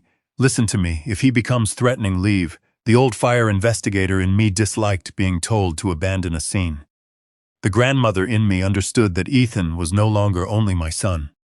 "I'll call when he's gone." I ended the call and unlocked the fire cabinet. The genuine records remained sealed inside.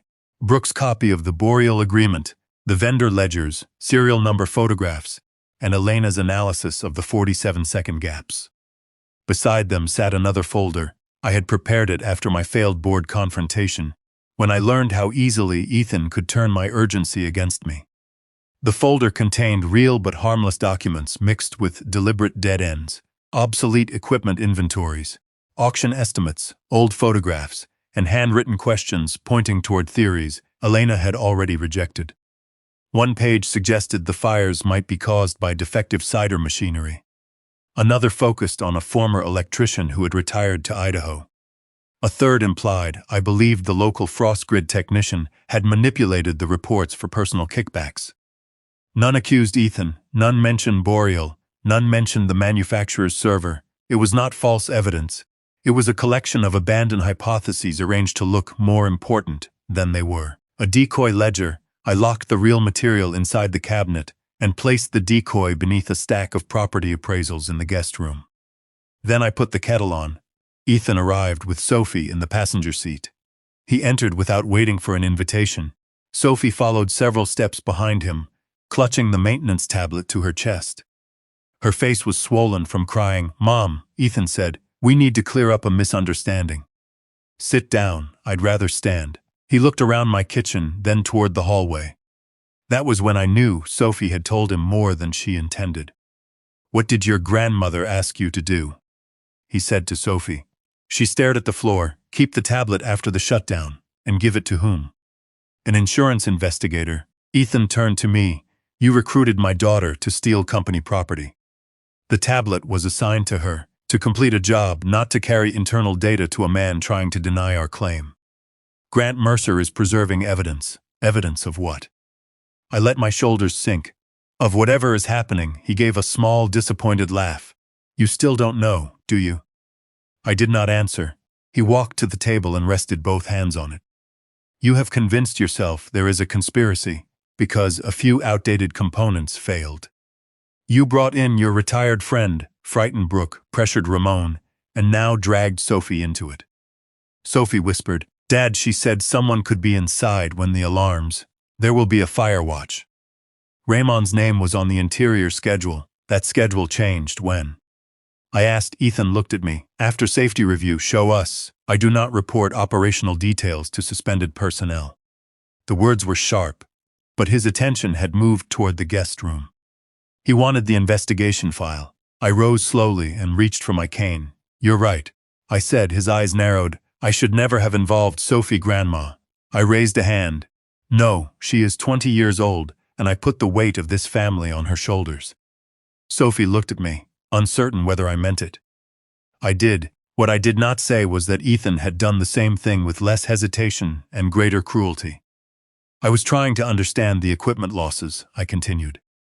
"I thought if I reviewed Daniel's old records, I might find something everyone else missed."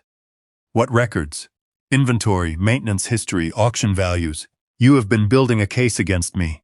I have been trying to protect what your father built." His voice hardened. "Then show me." No, the refusal was necessary. If I handed him the folder too easily, he would suspect a trap. Ethan stepped closer. "If you have company records in this house, they belong to Hale Ridge. Board copies belong to the board, not when they are being used to interfere with an active insurance claim." Sophie moved between us. "Dad, stop." He looked at her, and his voice softened instantly. This is what she does, Soph. She creates danger, then makes everyone else feel guilty for stopping her. I allowed the words to land. Then I glanced toward the hallway. It was slight, but Ethan saw it. He walked past me. I followed, protesting just enough to make his search feel earned. You have no right to go through my private papers. Then call your lawyer. He entered the guest room, opened the desk drawers, and pulled files from the cabinet beneath the window. Within 2 minutes, he found the decoy. He stood there reading the cover page. East Facility Equipment Dispus Review. What is this? He asked. An auction inventory. He opened it. His eyes moved across the serial numbers, vendor lists, and photographs. He found my notes about the retired electrician, the cider equipment, and the local technician. You think Marcus Vane caused the fires? I don't know who Marcus Vane is. He is the technician listed on the Northwest invoices. Then perhaps I was trying to find him. Ethan read faster. I watched relief slowly enter his face. The folder told him I was still searching in the wrong direction. It suggested I had not connected the fires to Boreal, had not secured Brooks' declaration, and did not know FrostGrid retained original commands on an external server. He closed the folder. I'm taking this. Those are my notes. They contain confidential company information. I reached for it, deliberately slow. He pulled it away. The gesture told Sophie more than any accusation could have. You said this was only a misunderstanding, she said. Ethan tucked the folder under his arm. It is, and I'm ending it. He pointed at the maintenance tablet. Give me that. Sophie hesitated. Sophie, she handed it over. The moral choice I had asked her to make disappeared into her father's hand. For the moment, Ethan walked toward the front door. Before leaving, he looked back at me. The shutdown is cancelled. Why? Because you have contaminated the process. When will it be rescheduled? It won't be. He smiled faintly. You lost Mom, let it go. He and Sophie drove away. I waited until their vehicle disappeared, then called Grant. He took the decoy. What does he think you know? Almost nothing. And the tablet? He has it. Grant swore quietly. Then he may wipe the local records. The server preservation still holds. If FrostGrid acted in time, I looked toward the eastern edge of the property. The sky above the packing house was dark, too dark. A siren began to wail across Hale Ridge. Not the FrostGrid alarm. A forklift horn held down continuously by someone in the yard. Then my phone rang. Ramon's name appeared on the screen. I answered and heard coughing, shouting, and the roar of something larger than machinery.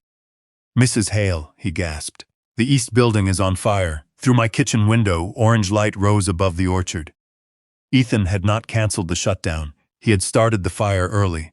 The orange glow above the orchard widened before I reached my truck.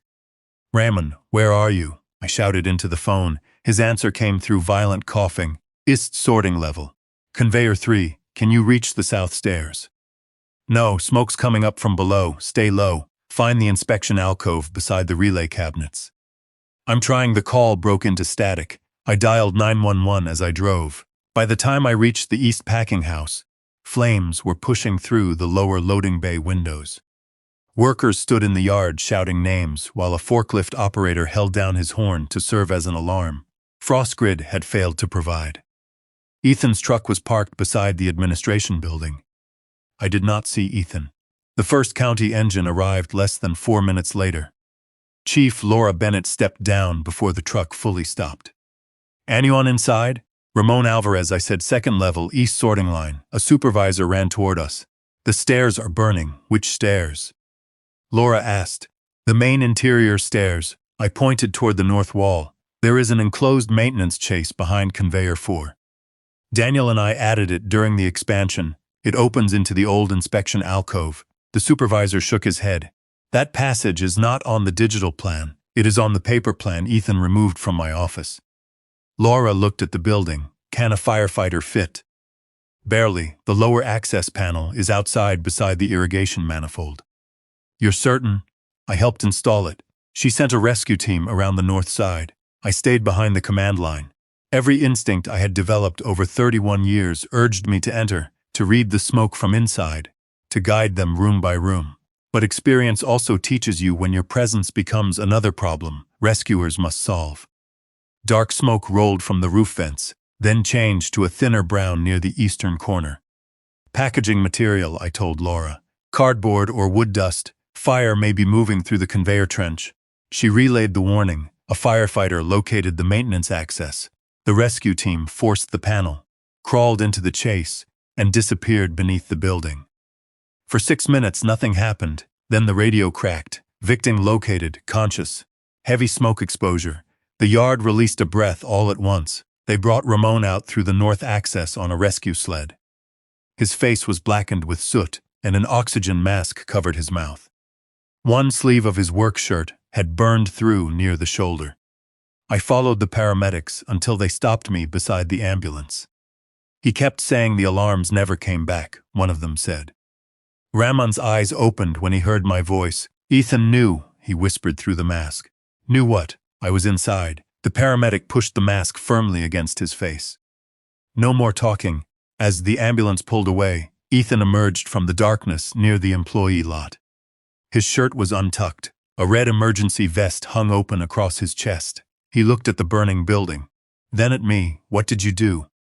For a moment, I thought I had misheard him. What did I do? You interfered with the shutdown. You sent an investigator. You frightened the staff. Someone must have restarted equipment without authorization. Ramon was inside. He was not supposed to be. His name was on the schedule. The schedule changed. When? Yesterday. Show me. This is not the time. No, I said. This is exactly the time. Laura approached before he could respond. Mr. Hale, I need the alarm status and the complete shutdown log. Ethan gestured toward the building. The local system is inside. FrostGrid is cloud-based. The network failed. Did you disable detection? Only during the approved testing window. How long? His eyes touched mine. Less than a minute, 47 seconds. I asked. His expression did not move. I don't memorize software intervals. Laura wrote something down. The fire burned for another 3 hours. By dawn, the eastern wall had partially collapsed. Thousands of gallons of suppression water flooded the lower sorting level. The relay cabinets were submerged beneath ash, insulation, and pieces of the roof. Elena arrived after the county established an evidence perimeter. She stood beside me, watching firefighters pull warped metal from the loading bay. If there was residue near the ignition point, much of it is diluted now, she said. Can anything be recovered? Possibly, but not quickly and not cleanly. The fire had destroyed the devices Ethan might have altered. The water had damaged the wiring. The collapse had mixed materials from separate areas. What should have been a controlled investigation was becoming a field of reasonable doubt. Grant called at 7. FrostGrid confirmed the preservation notice was processed before the fire, he said. So the server data exists. It should. They preserve records across multiple systems. Legal is working on production. How soon? Not before tomorrow afternoon. That is too late. Why? Ethan answered the question for me. At 7:20, every board member received an emergency notice. The lender had declared a material operational crisis. The insurer had suspended the preliminary claim. Ethan was calling a special board meeting for 9 the next morning, inside the damaged packing house. The agenda contained 3 items: emergency financing, sale of the eastern parcel, transfer of full executive authority. He is using the fire to force the sale. I said. Grant was silent. Can you stop the meeting? Not without evidence connecting him to the loss. What about Brooks' declaration? It supports the land motive. It does not prove he caused this fire and the local tablet. If Sophie still has it, I looked across the yard. Sophie was standing beneath the office awning. She had been there long enough to hear part of my conversation. Her face was streaked with tears. The maintenance tablet was clutched beneath her jacket. I walked to her. I thought you gave it to your father. I did. How did you get it back? He left it in his truck when the fire started. Did you change anything? No, did he? I don't know. She handed it to me but did not let go immediately. I told him you were collecting records, she said. I thought he would cancel everything. I thought if he knew, nobody would get hurt. Ramon almost died. Her fingers released the tablet. I know. Grant arrived 20 minutes later and accepted the device through a documented transfer. Alina photographed its condition. Sophie signed a statement confirming where she found it. We gathered around Grant's laptop while he extracted the local event file without altering the original. The final commands appeared in order: shutdown initiated, alarm suppression authorized, remote reset requested. The user account attached to every command was not Ethan's. It was Brooks. Sophie stared at the screen. That means Mom did it. No, I said. It means someone used her account. Grant looked less certain. Locally, this is the record the board will see tomorrow. When do we get the device identifier? From FrostGrid's server production. After the vote, he closed the laptop. The original data may prove who issued those commands, Maggie, but it will not arrive before 9 tomorrow morning. Beyond us, smoke still rose from the building Ethan intended to sell. By the time the truth reached our hands, Hale Ridge might already belong to someone else. The meeting did not begin the next morning. At 8:15, the county declared the East Packing House unsafe for occupancy.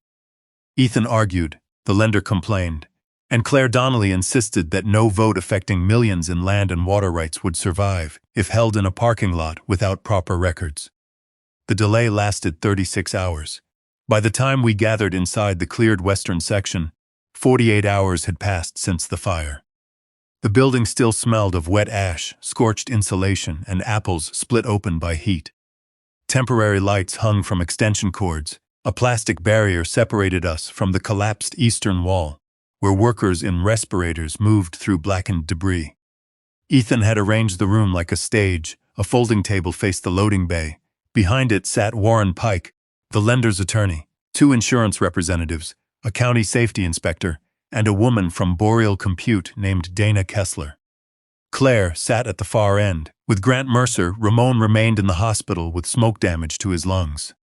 Employees gathered outside the open bay where they could hear without being permitted to speak. Sophie sat beside Ethan with her hands around a paper cup. She did not look at me. Brooks' chair was empty. That frightened me more than if she had been sitting beside her husband. When I stepped toward the table, one of Ethan's new supervisors blocked my path. Operational area, he said. He handed me a white hard hat. Across the front, in black block letters, someone had printed one word. Visitor. I studied it. The man shifted uncomfortably. He had worked for Hale Ridge less than 6 months. He knew me only as the difficult founder Ethan had removed. I put on the helmet. The employees outside watched as I entered the packing house wearing permission to stand on my own floor. Ethan waited until everyone had seen. For everyone's protection, he said, Margaret is no longer authorized to enter operational areas without an escort. He used my first name, not Mom Margaret, as if distance could make what he was doing sound professional. I removed the helmet and placed it on the table. All right, I said. Relief passed through his face. I took the sealed envelope from my coat and slid it toward him. The proxy you asked for, but before you use it, make sure every word you say today is entered into the record. Ethan rested one hand on the envelope. He thought it contained my 2 board votes without restriction. It did not. Claire had drafted the proxy to apply only to motions on the official agenda, and only after all lender and insurer conditions were satisfied. It gave Ethan enough authority to believe he controlled the meeting, but not enough to complete a sale if the certifications beneath it proved false. The wording was dry. His arrogance supplied the trap. Ethan opened with photographs of the burned building. He described the fire as a catastrophic failure of legacy infrastructure. He blamed deferred upgrades, inconsistent maintenance, and confusion created by unauthorized intervention from former leadership. Former leadership. I watched Warren avoid my eyes. The lender's attorney summarized our position. Crop revenue had been pledged. The insurance claim was under review. Rebuilding could cost millions. Without immediate capital, Hale Ridge risked default. Dana Kessler presented Boreal's offer. They would purchase the eastern parcel, including the damaged packing house, utility corridor, and associated water allocation. The sale price would retire emergency debt and fund a smaller replacement facility on the western acreage. She made it sound like surgery, remove the damaged part, save the patient. No one mentioned the $480,000 fee promised to Ethan's private company. When she finished, Ethan turned toward the employees. I know this is painful, he said, but leadership means making decisions other people are too emotionally attached to make. His gaze settled on me. If I objected, I was emotional. If I remained silent, I agreed. Warren asked whether Brooke would attend. Ethan looked briefly at Sophie. My wife is unwell. Has she reviewed the transaction? Claire asked. She delegated financial authority to me. Do you have that delegation? It is being located. Claire made a note. The county inspector presented a preliminary finding.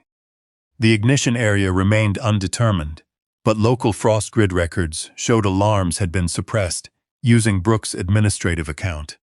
Sophie closed her eyes. Ethan placed a hand on her shoulder for the benefit of the room. My family is devastated, he said. Brooke has been under extraordinary pressure. We will cooperate fully. He was beginning to separate himself from her. Claire waited until he finished. The insurer and lender will not consent to the sale or advance proceeds without an executive certification. She passed a document across the table. Ethan scanned the first page. What is this? A sworn representation concerning the reported loss, Claire said. Standard when a chief executive requests emergency financing and disposition of insured property. His attorney was not present. Ethan had expected a family vote and a desperate lender. Asking for counsel now would delay the transaction he believed had to close before the manufacturer's records arrived. He read the certification. It required him to affirm that, to the best of his knowledge, the fires resulted from accidental equipment failures. All safety records provided to the insurer were complete and unaltered. He had never accessed, suppressed, deleted, or directed anyone to modify FrostGrid records related to any incident. He looked at Claire. This is unnecessary. Then it should be easy to sign. The room became quiet. Outside, damaged sheet metal struck the building in the wind. Ethan looked at Grant, then at me. I let my shoulders sag. My hands rested loosely on the table. I looked exactly like what he believed I had become, an old woman defeated by technology, family, and fire. Sophie finally raised her eyes to mine. There was a question in them. I gave her no answer. Ethan uncapped the pen. He signed the final page with a strong, sweeping stroke. Then he looked directly at the recorder and said, I have never accessed or altered the FrostGrid system. Every record submitted by Hale Ridge is complete and authentic. Claire checked the time. 9:47 in the morning. The lie was now part of the official record. And somewhere beyond that burned building, the original server data was on its way. For 7 seconds after Ethan signed, no one moved. The county recorder continued running. Wind pushed against the temporary plastic barrier, making it snap like a loose sail. Somewhere beyond the damaged wall, metal scraped against concrete as the recovery crew worked through the ruins. Ethan slid the certification toward Claire. There, he said. Can we stop wasting time and vote? Claire did not touch the document. Grant Mercer looked at his phone. A message had appeared on the screen. He read it once, then stood. The insurer requests a brief recess. Ethan's hand tightened around his pen. On what grounds? New records have been produced. What records?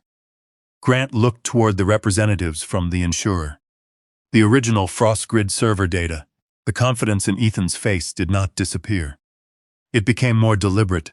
That system is unreliable, he said. 2 minutes ago, you certified that every FrostGrid record submitted by Hale Ridge was complete and authentic. I certified the records in our possession. Claire tapped the final paragraph. You certified that you had never accessed, suppressed, deleted, or directed anyone to modify the system. I haven't.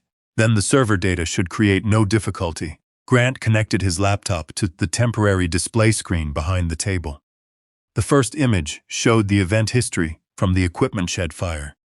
Most people in the room saw columns of numbers. I saw sequence at 2:12:34 am. All smoke and heat sensors in the shed were active. At 2:12:41, a remote administrator command initiated diagnostic mode. At 2:12:48, local alarm transmission was suppressed. 47 seconds later, the system restored itself. By then, smoke had already spread above the workbench. Grant displayed the cider building incident, the same sequence, then the compactor, the same sequence again. 3 different locations, 3 different months, 3 identical periods of blindness. Software diagnostics, Ethan said. That is what the service interruptions were. Grant changed screens. The manufacturer confirmed that diagnostic mode does not automatically suppress local alarms. A system administrator must select that command manually. Warren removed his glasses. Who selected it? The local summaries identify Brooke Hale's account, Ethan said quickly. We already knew that, Grant nodded. The account name is Brooks. The authentication token was issued through her profile.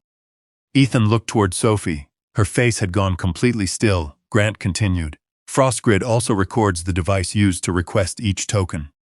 A new field appeared on the screen, Device ID, EHTAB01. The letters meant little until Grant opened the equipment registry. EHTAB01 was a private executive tablet assigned to Ethan Hale. The device had been registered 11 months earlier. Its serial number matched a purchase receipt from the company's technology budget. Ethan leaned forward. That tablet was accessible to multiple people. Your equipment policy lists it as personally assigned, Claire said. Policies do not reflect daily reality. Who else used it? My wife, Brooke, used your private tablet to log into her own account. Yes. Grant clicked to the next page. The first remote command had been issued from Ethan's home network. The second came from the Summit Cider office Ethan claimed had been closed. The third originated from a cellular connection associated with his personal service plan. The final command, the one issued before the East Packing House fire, had been transmitted from the parking area beside Hale Ridge's administration building. At 8:06 p.m., 7 minutes after Sophie had returned the maintenance tablet to him. I looked at my granddaughter. She pressed both palms against the table. Ethan did not look at her. Device records can be spoofed, he said. They can, Grant replied. The manufacturer also preserved biometric authentication records. The screen changed again. Each administrative session had been opened through facial recognition. Ethan's name was listed as the enrolled biometric user. His chair scraped against the concrete floor as he stood. This is absurd. You are treating a commercial software log as if it were divine scripture. No, I said. We are treating it as a record you swore you never altered. He turned on me. You planned this. I preserved what you tried to erase. You manipulated Sophie into stealing a company tablet. The server data did not come from Sophie. You poisoned Brooke against me. You used her name. His face changed then. The professional expression began to crack, not into fear but into outrage. Ethan had always believed anger looked like authority when it came from him. He pointed toward the empty chair beside Sophie. My wife controlled finance. She approved every Northwest Orchard payment. She held administrator privileges. If her credentials were used from my tablet, it was because she had access to it. Sophie whispered, Dad. He ignored her. Brooke has been unstable for months, he continued. She made unauthorized transfers. She became obsessed with protecting herself from imaginary financial threats. I did not expose her because I was trying to protect my family. The speed of the betrayal took my breath away. He did not hesitate. He did not search for another explanation. The instant the evidence reached him, Ethan chose his wife as the wall between himself and the consequences. Claire folded her hands. Are you formally stating that Brooke Hale initiated the alarm suppressions and submitted the false vendor payments without your knowledge? Yes. Did she also negotiate the Boreal transaction? She handled early financial discussions. Donna Kessler from Boreal leaned forward. That is not accurate. Ethan looked at her. You communicated directly with our office, she said. Mrs. Hale was not included in the principal negotiations. She prepared the financial structure. I never met Brooke Hale. The lender's attorney began writing quickly. Warren stared at Ethan as though seeing him for the first time. Grant displayed the final server entry at 8:07 p.m. 1 minute after the alarm suppression. Ethan's tablet sent a manual override, preventing the system from notifying the county dispatch center. The first external warning came from the forklift horn. Ramon had been breathing smoke while my son's device kept the fire department blind. You knew someone was inside, I said. No, Ramon's assignment was on the shutdown schedule. The schedule had been changed. Where is the revised version? It was destroyed in the fire. A perfect answer, too perfect. Claire picked up Ethan's signed certification. The insurer is freezing the claim in full. The lender will not consent to the parcel sale. This meeting cannot proceed to a vote. Ethan reached for the sealed proxy envelope. You do not control the board. I have my mother's votes. No, I said. You had them only after satisfying the insurer and lender conditions. He tore open the envelope and read the limitations. For the first time that morning, true fear entered his face. Then he looked toward the loading bay doors. The sound of heels crossed the concrete outside. Everyone turned. Brooke stepped into the packing house carrying a thick document folder beneath one arm and a small digital recorder in her hand. Ethan stared at her. You should be at home. Brooke walked to the empty chair but did not sit. She placed the original Boreal agreement on the table. Then she pressed a button on the recorder. Ethan's voice filled the burned building. If you ever contradict me, I'll make sure every invoice, every transfer, and every fire carries your name. Ethan's recorded voice faded into the burned packing house. For a moment, the only sound was the plastic barrier snapping in the wind. Brooke stood behind the empty chair, one hand resting on the original Boreal agreement. She looked exhausted, but not frightened. Ethan stared at the recorder. You took that out of context. Brooke pressed another button. His voice returned. The insurer will see your approvals. The lender will see your credentials. If anything goes wrong, you will be the financial officer who signed the payments. I will be the husband who trusted you.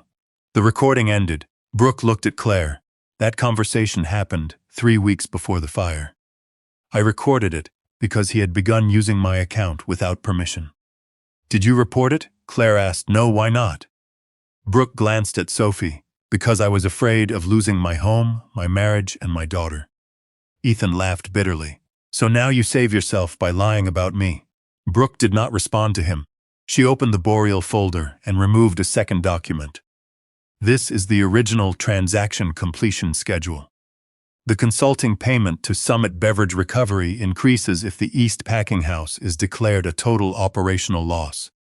Donna Kessler from Boreal examined the page. Her face tightened. That schedule was not part of the agreement presented to our compliance department. Who gave it to you? Grant asked.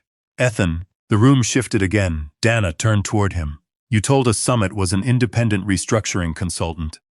It was. You own it. It is a separate legal entity. Claire said, a separate entity controlled entirely by you. Ethan looked around the table, searching for someone who still accepted his language as authority. Warren no longer met his eyes. The lender's attorney had closed the proposed sale documents. Even Sophie had moved her chair several inches away from him. Ethan noticed. Soph, he said quietly, you know what your mother is doing. Sophie's hands trembled around her paper cup. She's telling the truth. You don't know that. I know what you asked me to do. His face hardened. Be careful. The warning was soft, almost fatherly. That made it worse. Sophie stood. The employees outside the loading bay leaned closer. Many had known her since she was a child running between apple bins in muddy boots. She looked at Claire. The night before the fire, my grandmother asked me to preserve the maintenance tablet. I told my dad. Her voice faltered. I wanted to rescue her from the next sentence. I did not. He said Grandma was trying to destroy Hale Ridge because she could not stand losing control. He told me if I helped her, the insurer would deny everything and hundreds of people would lose their jobs. Ethan interrupted. That was true. Sophie turned toward him. No, you used those people to make me afraid. He leaned back as though she had struck him. She continued. I gave him the tablet. After the fire started, he left it in his truck. I took it because I thought the shutdown records might explain what happened. That was theft, Ethan said. It was assigned to me. You had no right to remove it. You told me to wipe it. The word stopped him. Claire looked up. When? Before the fire, when I gave it to him, he opened the settings and said there might be corrupted test data. He told me that if the building lost power, I should perform a factory reset before the insurer arrived. Did he put that instruction in writing? Grant asked. No, did you reset it? No. Ethan pushed back from the table. She misunderstood a technical instruction. Sophie reached into her backpack and removed her phone. I asked him to repeat it. She played a saved voice message. Ethan's voice was impatient. If anything happens during the test, erase the local cache. Do not let your grandmother or anyone from the insurance company touch that tablet first. The recording ended. Sophie wiped her face with the heel of her hand. I warned him about Grandma's investigation because I thought I was saving him. I thought knowing would make him stop. She looked toward the blackened eastern wall. Instead, he moved the fire earlier. My granddaughter sat down. There was no victory in her expression, only the understanding that truth can save you from one lie while taking away the family you thought you had. A county investigator entered through the loading bay and spoke quietly to Grant. Behind him stood Ramon Alvarez. He wore hospital clothing beneath a borrowed jacket. A clear oxygen tube ran beneath his nose. Luis held his father's elbow as they crossed the concrete floor. I rose. You should be in the hospital. Ramon looked at Ethan. I needed him to see me standing. The investigator guided Ramon to a chair. Claire asked whether he felt able to speak. For this, yes. Ramon described the original maintenance schedule bearing his name. He described asking Ethan whether the building would be safe during the disabled alarm interval. What did he say? Grant asked. He said the alarms would be down for less than a minute and that I would be nowhere near the ignition test. Ethan's eyes narrowed. There was no ignition test. Ramon did not look away. That is the word you used. Did Mr. Hale know you remained inside the building on the night of the fire? Claire asked. Yes, how? I called him at 7:52. I said conveyor 3 was still showing a relay fault and that I needed 20 minutes to finish. What did he tell you? To stay on schedule. Ramon pulled a folded printout from his jacket. Luis had obtained the company phone record through counsel that morning. The call lasted 1 minute and 14 seconds. 8 minutes later, Ethan's tablet suppressed the alarms. Ramon's voice grew rough. He knew exactly where I was. Dana Kessler slowly closed the Boreal agreement. Our internal model included an employee injury contingency, she said. Everyone turned toward her. What does that mean? Warren asked. Ethan provided estimates for potential worker claims if the building failed during shutdown. He said the exposure would remain below the transaction threshold. Ramon stared at him. You put a price on us? Ethan stood. I modeled risk. That is what executives do. There it was, not an apology, not denial. The belief that every human consequence could be reduced to a number small enough to accept. 2 county deputies appeared at the loading bay entrance. They did not move toward Ethan yet. Grant gathered the server records, Brooks' agreement, Sophie's recording, and Ramon's call log into separate evidence folders. The meeting was over. The family was not. A woman in a dark gray suit entered behind the deputies and introduced herself as a deputy county prosecutor, working with the state fire marshal and the insurer's fraud unit. She looked at Ethan, then at me. Mrs. Hale, the evidence supports applications for charges involving insurance fraud, falsification of records, reckless endangerment, and intentional property damage. Ethan's face turned toward me. For the first time, he did not look angry. He looked like my son, the boy who once slept beneath my desk during harvest.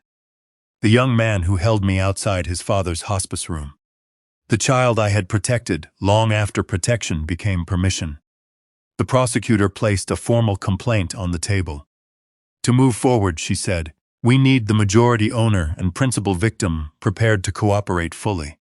She slid the pen toward me. Margaret Hale, are you willing to sign this complaint and testify against your own son? The pen lay between me and the complaint. Ethan watched my hand. For years I had believed the hardest thing a mother could do was protect her child from danger. I had been wrong. Sometimes the hardest thing is refusing to protect him from himself.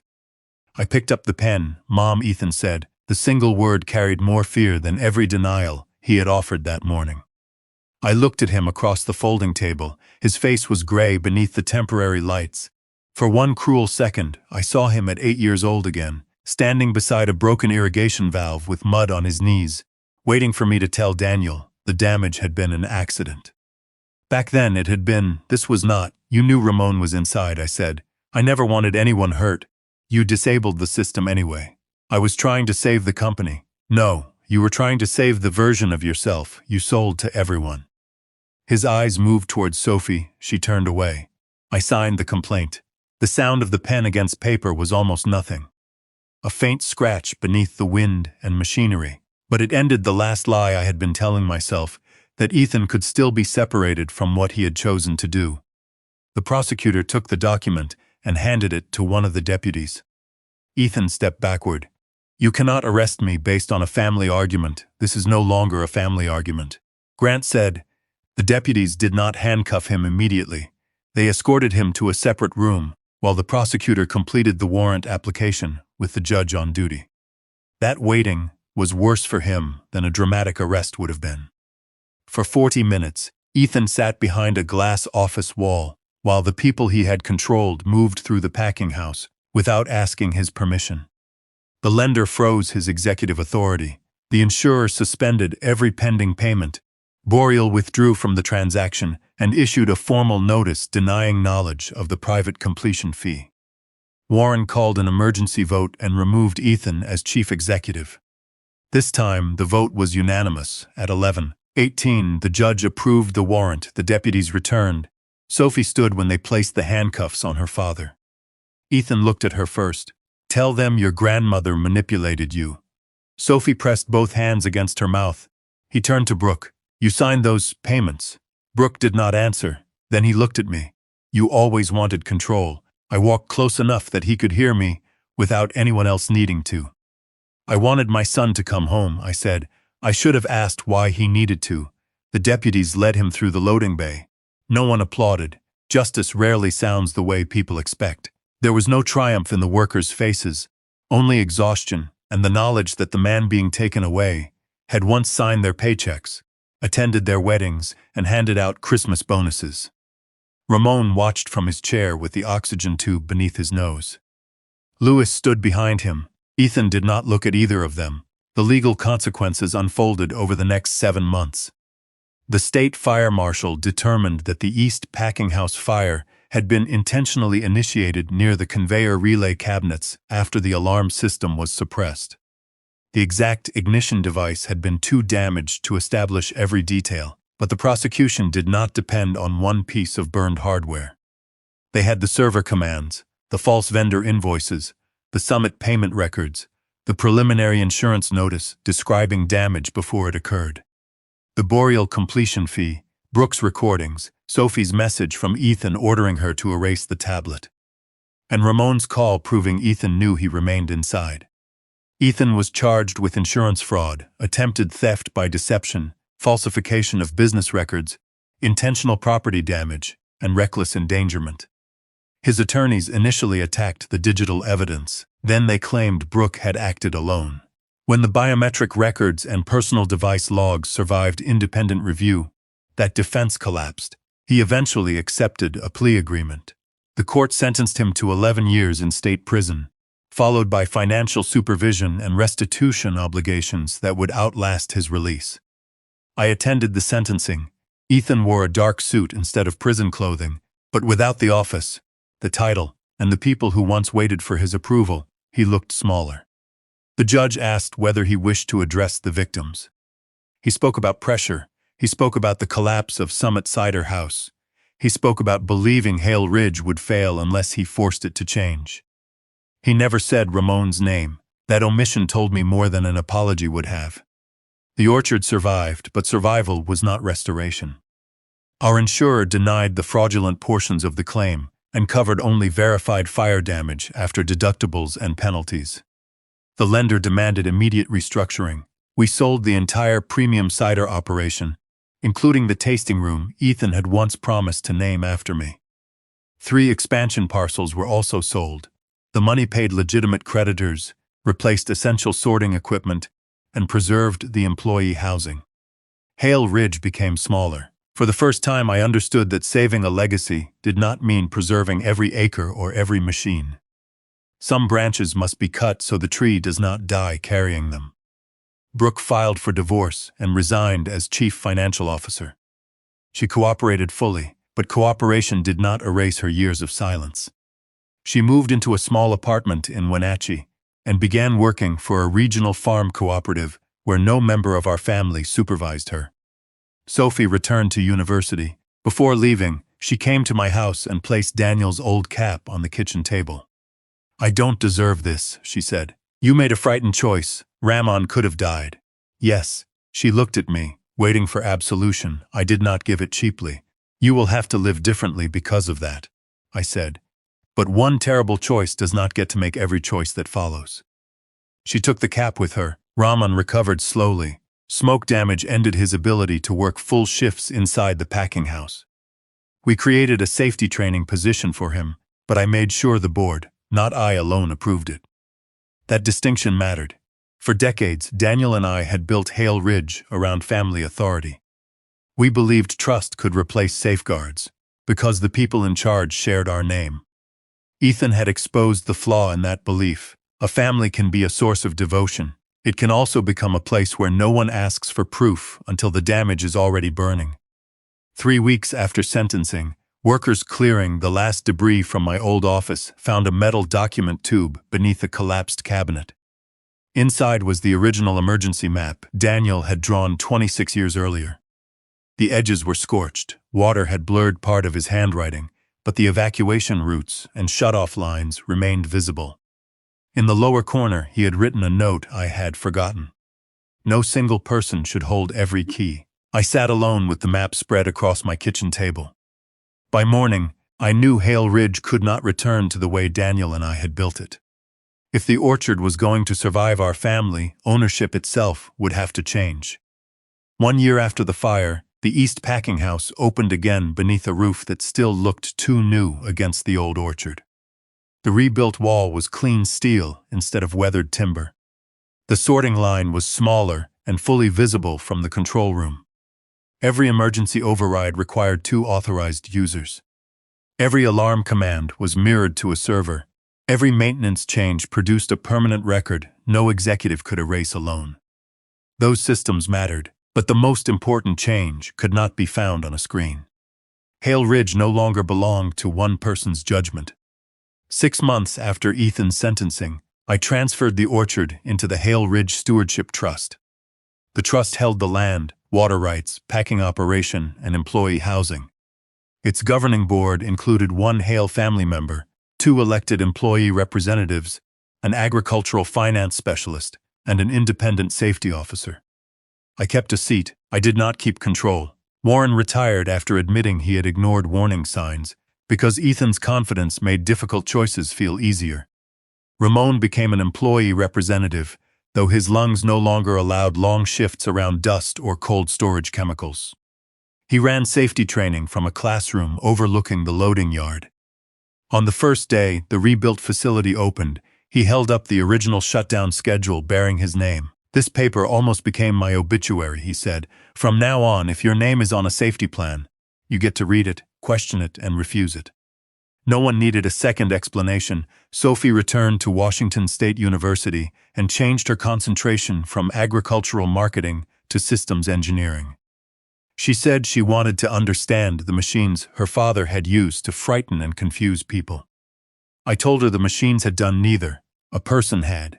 That distinction mattered because blaming technology would have been another way of avoiding responsibility.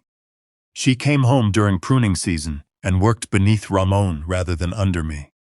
The first time he corrected her in front of the crew, she flushed but did not argue. Later, she asked whether he would ever forgive her for warning Ethan. Ramon looked down the row of bare branches. "Forgiveness is not a door someone opens once," he said. "It is work you keep showing up for." Sophie kept showing up. Brooke built a life that did not depend on Hale Ridge. Her divorce became final. In early summer, she moved to a modest apartment near the river and continued working for the farm cooperative. She met Sophie every Thursday for dinner, though some weeks their conversations lasted 15 minutes and others stretched until the restaurant closed. Brooke and I were not suddenly close. Too much silence had passed between us for sentiment to repair it quickly. But we stopped. Distance was the same as safety. Once a month, she came to my kitchen for coffee. We discussed Sophie, the restitution process, and accounts still being untangled. Sometimes we spoke about Ethan. Sometimes neither of us could. One afternoon, Brooke apologized for approving the first false invoices. "I knew they were wrong," she said. "I just told myself they were temporary. I understood the temptation to make a dangerous truth smaller by giving it a shorter name." "You helped him begin," I said. "Then you helped stop him." Her eyes lowered. "Both things are true." Yes, that was as close to forgiveness as either of us could honestly reach that day. Ethan wrote to me 3 times during the first year of his sentence. I returned the first 2 letters unopened. The third arrived in April, just as apple blossoms covered the eastern rose. I carried it in my coat pocket all morning. At noon I sat beneath the oldest tree on the property, the one Daniel and I had planted that first season. Its trunk had split years earlier and healed around the wound, leaving a dark seam in the bark. I opened the envelope. Ethan wrote 6 pages. He described prison routines, mandatory counseling, and the humiliation of being ordered around by men he considered less intelligent than himself. He said he finally understood what it meant to lose control over his life. That sentence angered me. He had not lost control because someone stole it. He had lost it because his choices carried consequences. Near the end, however, he wrote something different. He said he had spent years believing that admitting failure would make him unworthy of Daniel's respect. Summit's collapse frightened him more than debt or bankruptcy. It convinced him that coming home as a failed businessman would erase everything his father once admired in him. So he returned pretending to be the rescuer. Then he burned anything that threatened the disguise. He did not ask me to withdraw my testimony. He did not blame Brooke, Sophie, or me. He wrote Ramon's name and admitted that knowing another man was inside had not stopped him. It was not redemption. It was the first honest account I had ever received from him. I folded the letter and placed it back in the envelope. I did not write that I forgave him. I wrote that I loved him, that love did not change the record, and that I would consider visiting, after he had spent another year proving his honesty without an audience. Then I mailed the letter before I could soften it. On the anniversary of the fire, the rebuilt control room was dedicated without speeches from politicians. Ramon mounted the scorched red inspection tag from the first equipment shed fire beside the new alarm panel. Beneath it, Sophie placed a small brass plate. Every warning deserves a witness outside. The orchard was white with blossoms. The new trees near the eastern boundary were still young, their branches supported. They would need years before carrying a full crop. Hale Ridge was the same, smaller, changed. Alive, I stood beside Daniel's restored fire map, framed behind protective glass, and watched employees move through a building where no one person held every key. For most of my life, I believed legacy meant leaving behind something strong enough to resist change. I understand it differently now. A real legacy is not a house, an orchard, or a family name protected at any cost. It is a structure honest enough to survive the people who inherit it. If this story stayed with you, share where you are listening from. And remember this: patience is not surrender, but love without boundaries can become permission.